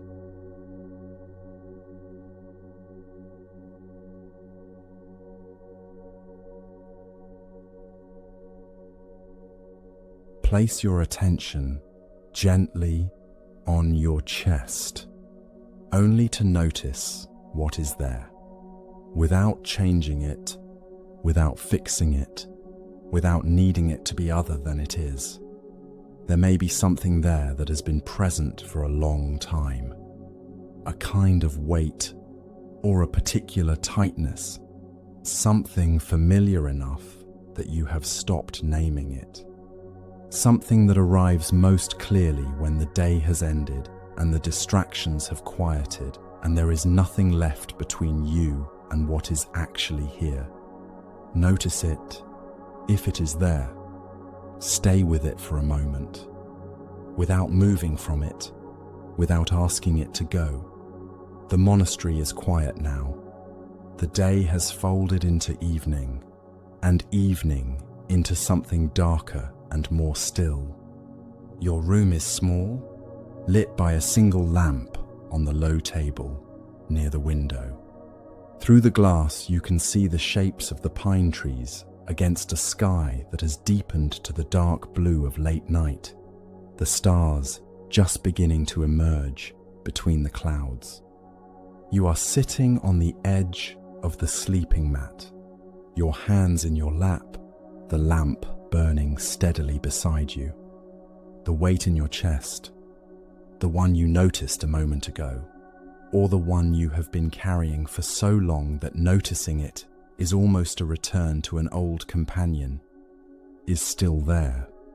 And with it, as it so often comes, the familiar inner voice. Why? Why am I like this? What have I done wrong? What is wrong with me, that I still carry this, that after everything, after trying, I am still here with this weight in my chest at the end of another day? This voice knows many forms. Sometimes it asks why, in the language of religion, have I not been good enough, faithful enough, grateful enough? Sometimes it asks why, in the language of a culture that has told you suffering means something has gone wrong. Have I not worked hard enough, been positive enough, held the right thoughts? Sometimes it is less specific than any of these. Just the raw and shapeless question, the cry of a mind that wants to understand its own suffering and cannot. You have been in this monastery for some hours now, or it has been days, or an entire night that does not keep ordinary time. The weight traveled with you here.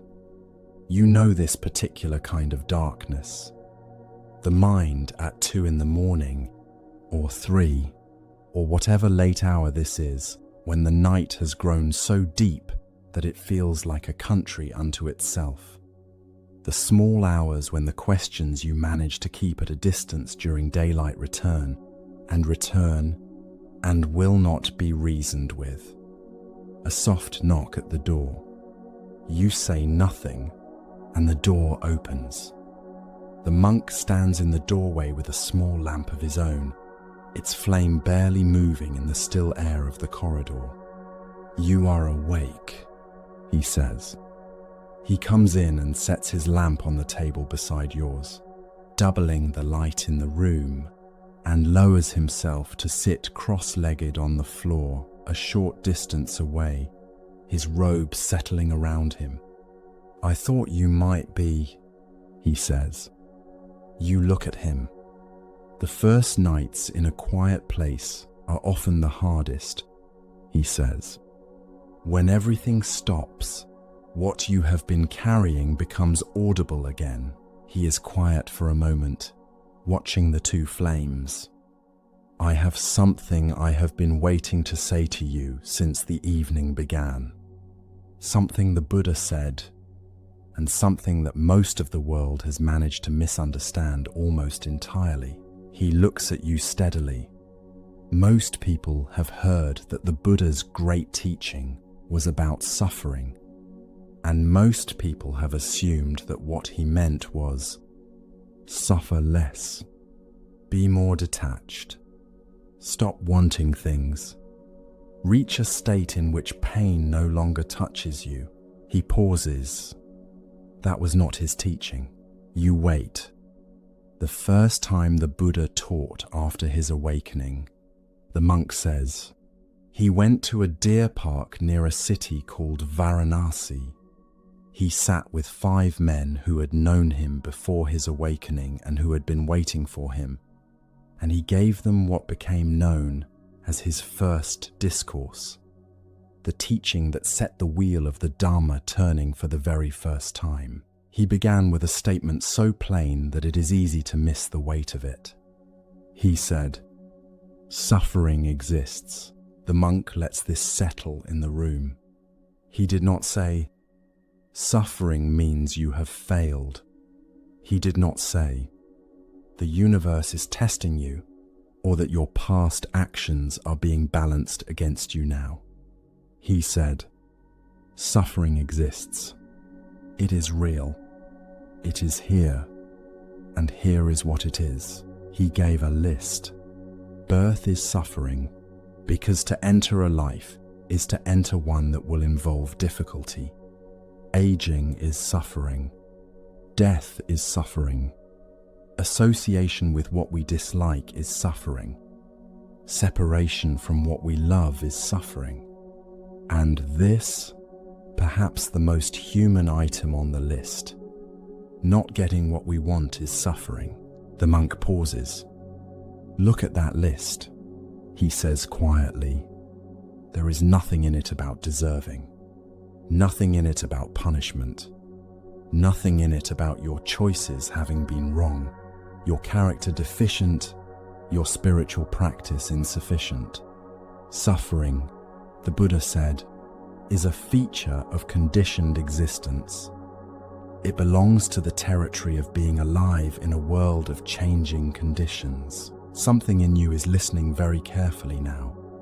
This is not a trivial observation, he says. To say that suffering belongs to the territory of being alive is to say, suffering is not evidence of anything having gone wrong. The presence of suffering in your experience is no more a verdict on you than the presence of weather in the sky is a verdict on the sky. He holds this for a moment. The second thing he said was this: suffering has a cause.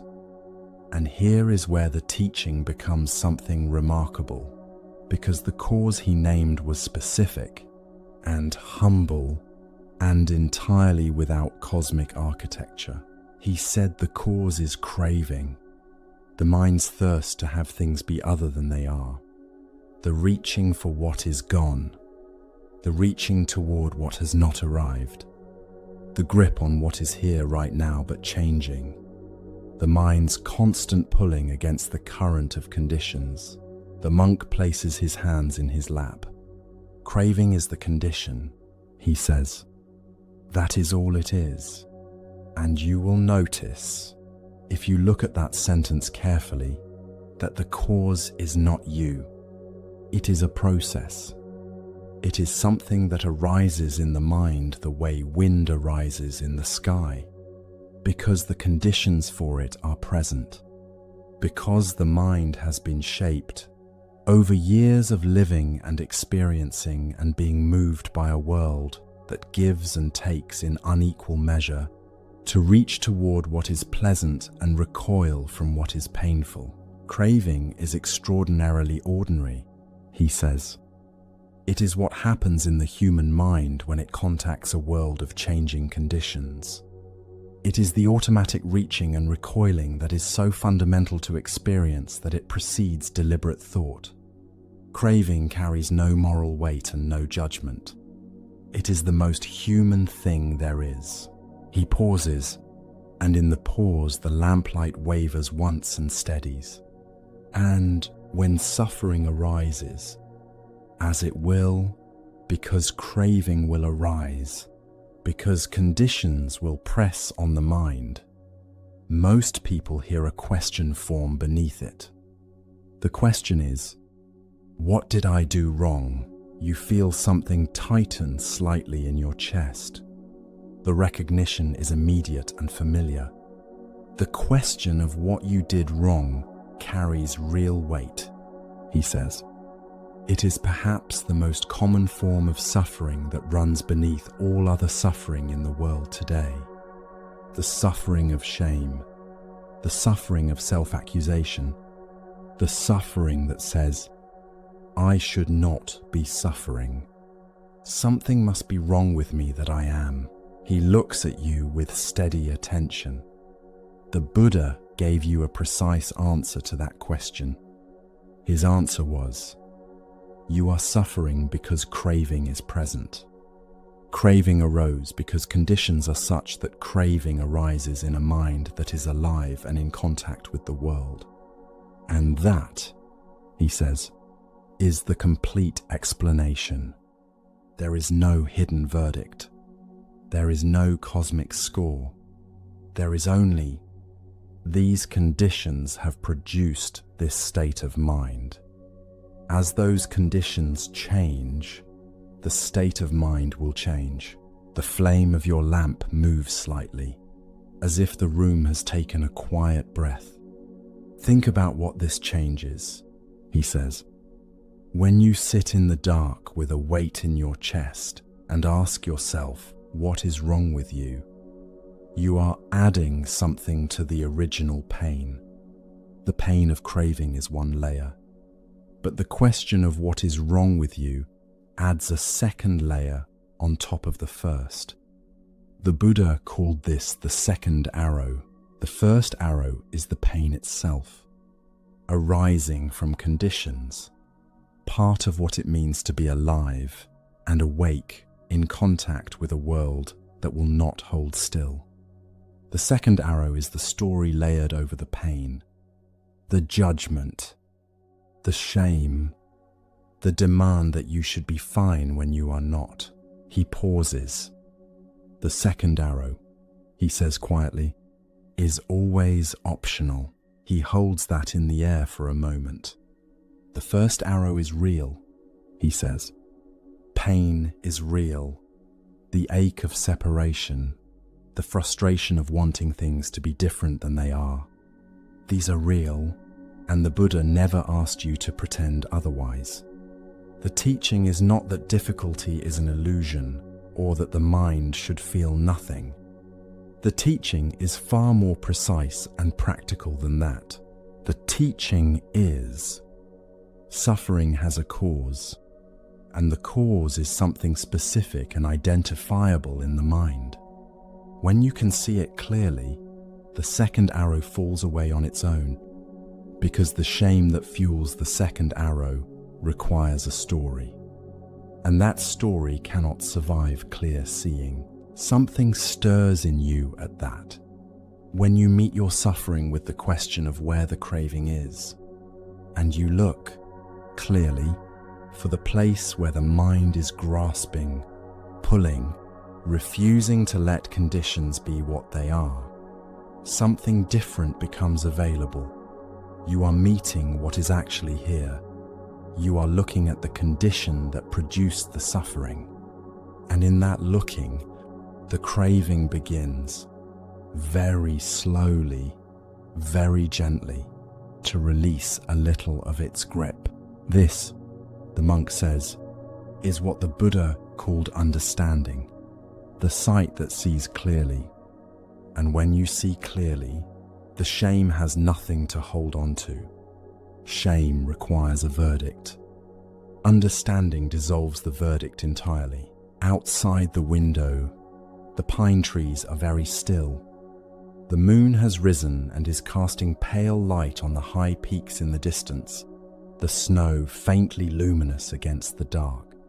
There is one more thing, he says, and his voice softens further. The Buddha did not stop at suffering and its cause. He went on to say, the cause can cease, the grasping can loosen, the craving can be seen so clearly that it releases. And when it releases, even for a moment, even partially, the suffering ceases to the same degree. He called this the third truth, the truth of cessation, the possibility that the mind can be in contact with conditions without being set into turmoil by them, a peace that does not depend on conditions arranging themselves in your favor. He looks at the lamp. He did not say this is easy, the monk adds. He said it is possible. A silence holds the room. You do not need to trace the craving tonight. You do not need to release it, or find the peace the Buddha was pointing toward, or arrive at anything in particular. What I am offering you is smaller and more immediate than all of that. Just this. The weight in your chest is real. The suffering is real. And the fact that you are suffering says nothing at all, about your worth. It says, conditions are present that produce suffering. It says, craving is here, or has been here, or is the residue of a long pattern of reaching in a life that has been full and difficult and fully human. He rises slowly, and in rising his shadow moves across the wall, large and brief, and settles back to ordinary size. He picks up his lamp.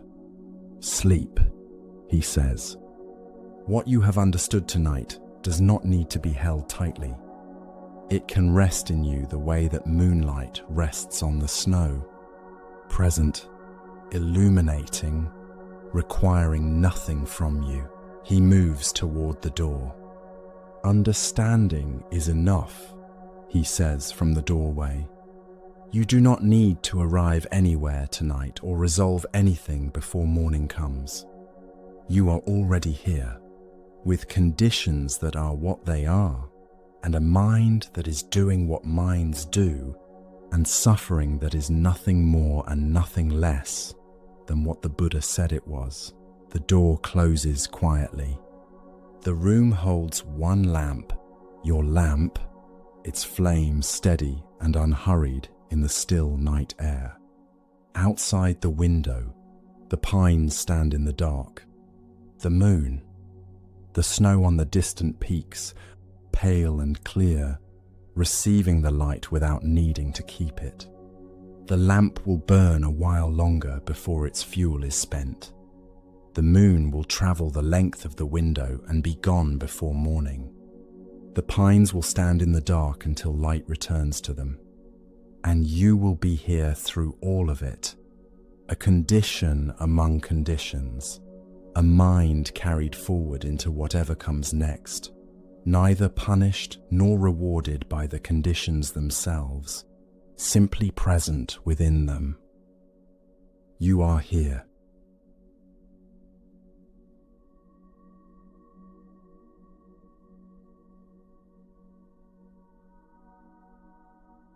There is a particular exhaustion that lives in long searching.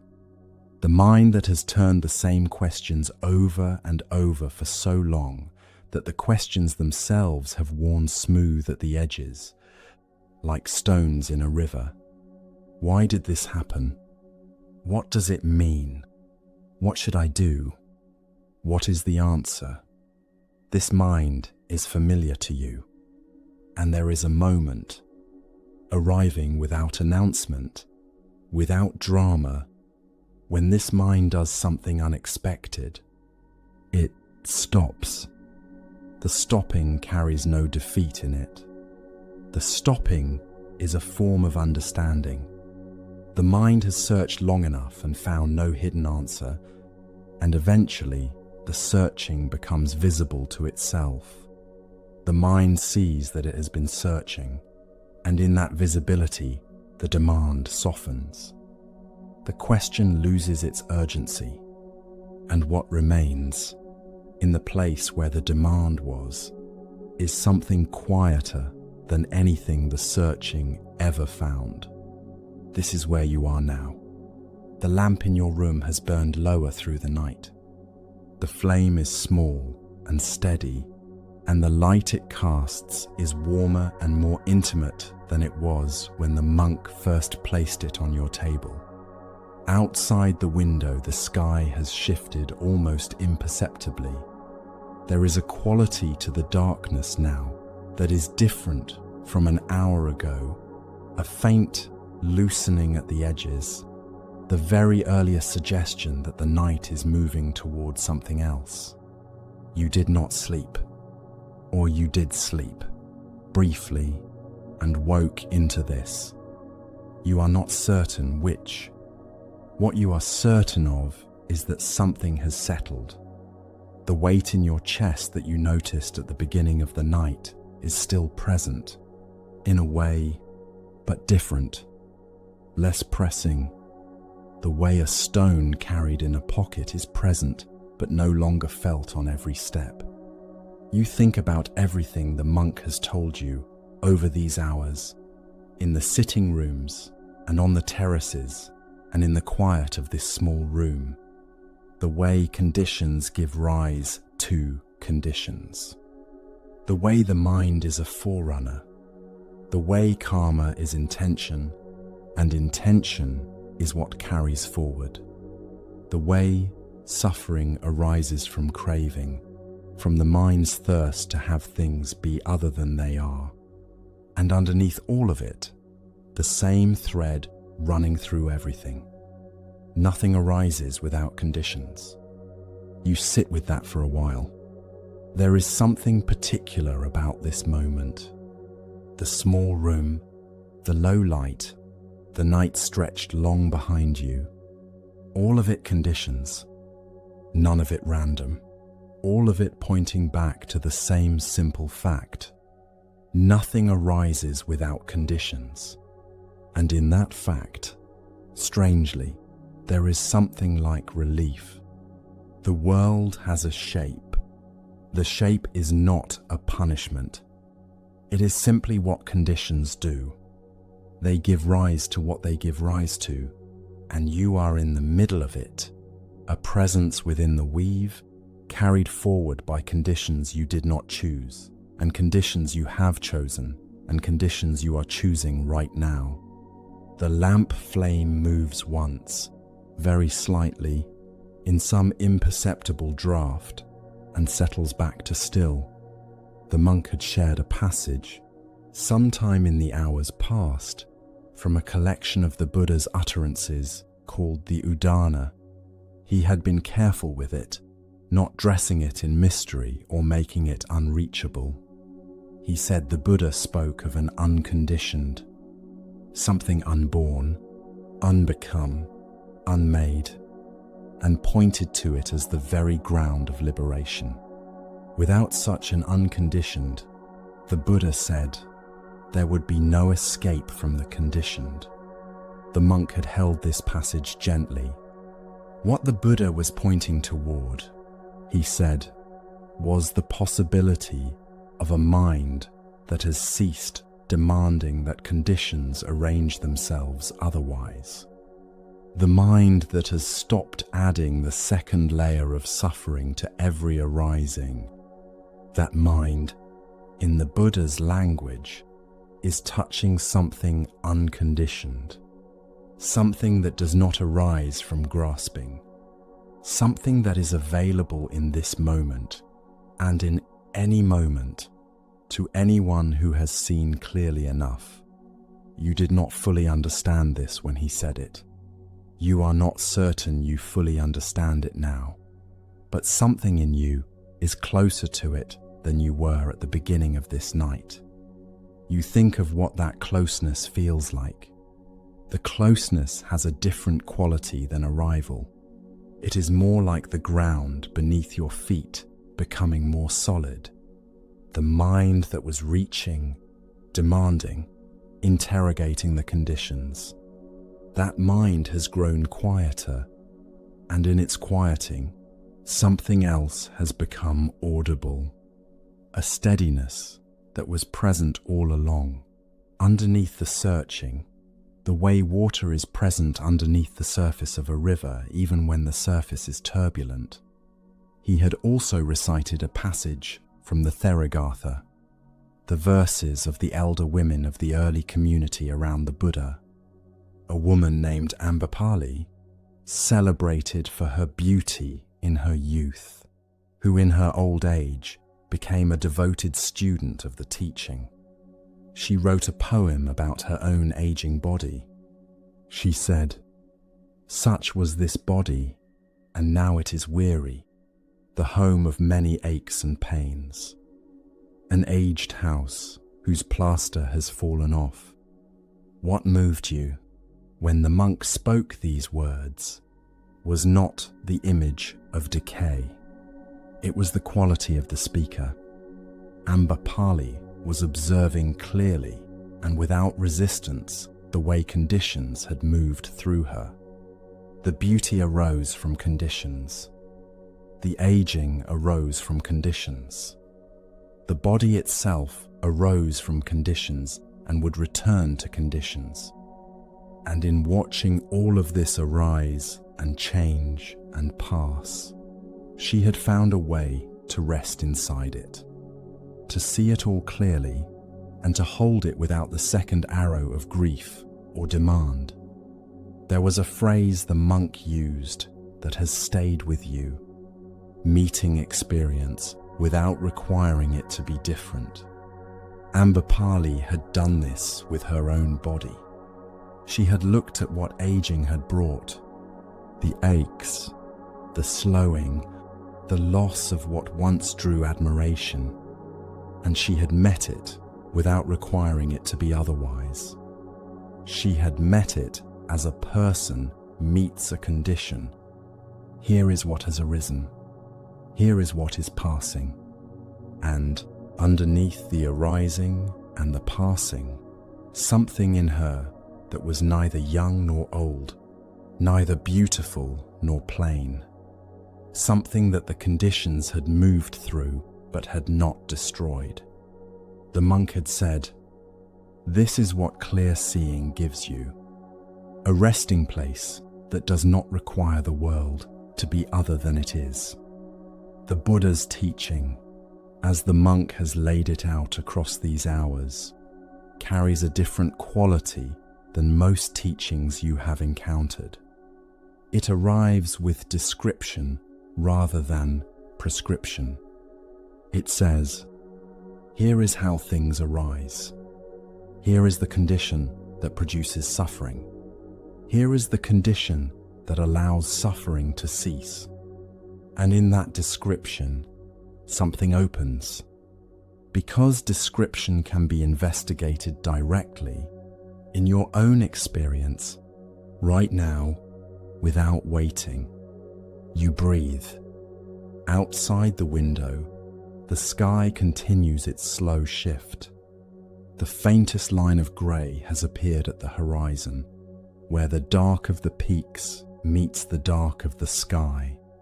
The pines are beginning to acquire their shapes again, very gradually, as if being called forward by the coming light. You think of all the conditions that have brought you to this moment, the particular accumulation of your life, the choices and the circumstances, the things that happened and the things that did not, the loves and the losses and the long stretches of ordinary days, the specific texture of your own experience that has built, layer by layer, into the person sitting here in this small room, in this pre-dawn quiet, watching a flame and a horizon, all of it arising from conditions, all of it conditionally intelligible, none of it random, none of it arbitrary, and none of it requiring a cosmic verdict. You feel something release in you at this, quietly and without fanfare. Nothing arises without conditions. Seen clearly, the monk had said, "That is enough." You do not need a hidden plan woven into the conditions. You do not need the conditions to be secretly arranged in your favor. The understanding itself, the clear seeing of how things arise, is the liberation the Buddha was describing. He had said this simply, without making it a promise, without dressing it in the language of transcendence, and that simplicity was what landed most deeply. You have spent years, perhaps, looking for a teaching that would decode the pattern of your life and show you its hidden meaning. And the teaching that has found you here, in these slow hours of night moving toward morning, says, the pattern is conditions. Conditions giving rise to conditions, in the long unfolding chain the Buddha described. And you are in the pattern, and you are also a condition, capable of shaping what arises next through your intention, your attention, your care. And that, just that, is both the whole truth and enough. The monk had said something else that comes back to you now. He had said, the teaching is not asking you to stop being human. It is asking you to understand what being human involves. The arising and passing of conditions, the presence of craving, the possibility of seeing clearly, the availability of intention as a shaping force in the long chain of what comes next. All of this available to you, right now, available right now, in this version of yourself as you are, tired from a long night, sitting in this room, with this understanding settling gradually into you, the lamp flame, small and steady in the still air, the sky at the window, shifting almost too slowly to perceive. You breathe, and the breath moves through you steadily and without effort, because this is what the body does, even in the middle of the night, even when the mind is full, even when you are not asking it to. There is a quality of rest that is different from the peace of resolution. This rest arrives when the demand for resolution softens. When the mind releases its grip on the idea that conditions must mean something beyond what they are, when it stops adding that second layer of story and shame and demand to what is simply arising. The Buddha called this, in the tradition, a kind of disenchantment, a seeing through. The mind that has looked long enough and clearly enough at the way things arise, that it has lost its enchantment with the idea that somewhere behind the conditions, a hidden meaning waits. The mind that can observe conditions arising and passing, observe craving, arising and passing, observe suffering, arising and passing, without adding to any of it the story that something has gone wrong. This mind is fully present. It is in complete contact with experience. It meets what arises without turning away. It is here, in the small room with the lamp and the coming dawn, simply no longer at war with where it is. You have been sitting for a long time now. Your legs are aware of the floor beneath them. Your back is aware of the hours it has held you upright. These are conditions too. The body's conditions, the body's honest report of the night it has sat through. You do not move. You sit with the body's report, and you do not ask it to be different.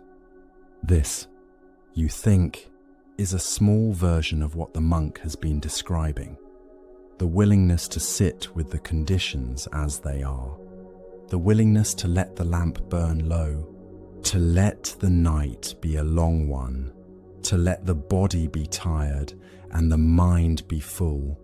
And to meet all of this with something other than the demand that it be otherwise. The sound of movement in the corridor, somewhere beyond the door. the quiet sound of footsteps that know where they are going. The monastery is beginning to wake. And then, faintly, a bell. Distant, clear, a single note that rises and expands in the pre-dawn air and slowly dissolves into the growing light. The sound of the community marking the moment between one kind of darkness and another. You hear it, and something in you responds. A quiet gathering, a soft orientation toward whatever comes next. The conditions of this day are assembling themselves. The light is coming. The community around you is moving into its morning. The bell has struck and the bell note has passed, and you are here in the middle of the passage, in the space between the night and whatever follows it. And you carry with you, quietly, what this night has given you.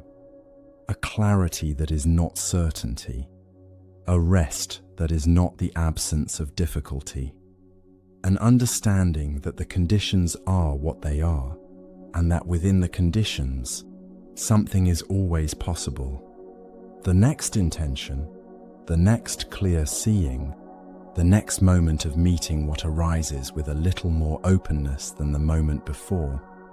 The lamp is still burning quietly, though the daylight coming through the window has begun to soften the room around it, making the flame seem smaller, more ordinary, easier to overlook. You watch it for a moment before you rise. The small flame doing what flames do, consuming what is given to it, offering light, steady in the place it has been set, requiring nothing from the room but a little stillness. Nothing arises without conditions. And this morning, in this light, with this understanding beginning to settle into the deeper layers of you, this is the condition that is here. And the condition that is here, seen clearly, held lightly, is enough.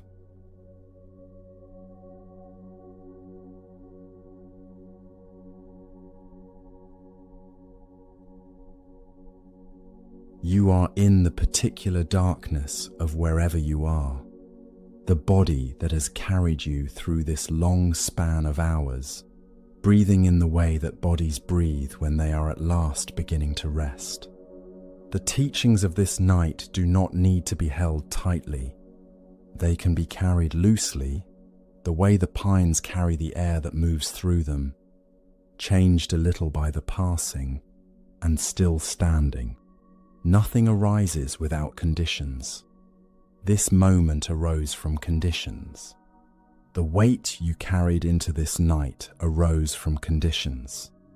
The small loosening that happened in these hours, that too arose from conditions. And what arises next will arise from conditions that include this night. You are a condition. The chain continues. Let the breath come without your asking it to. Let the body release the long work of the day. Let the mind rest from its searching. The shape of the questions has changed, and in that change, something is different. Nothing arises without conditions. And this moment, these conditions, the breath, the dark, the body settling toward rest, is enough. This has always been enough.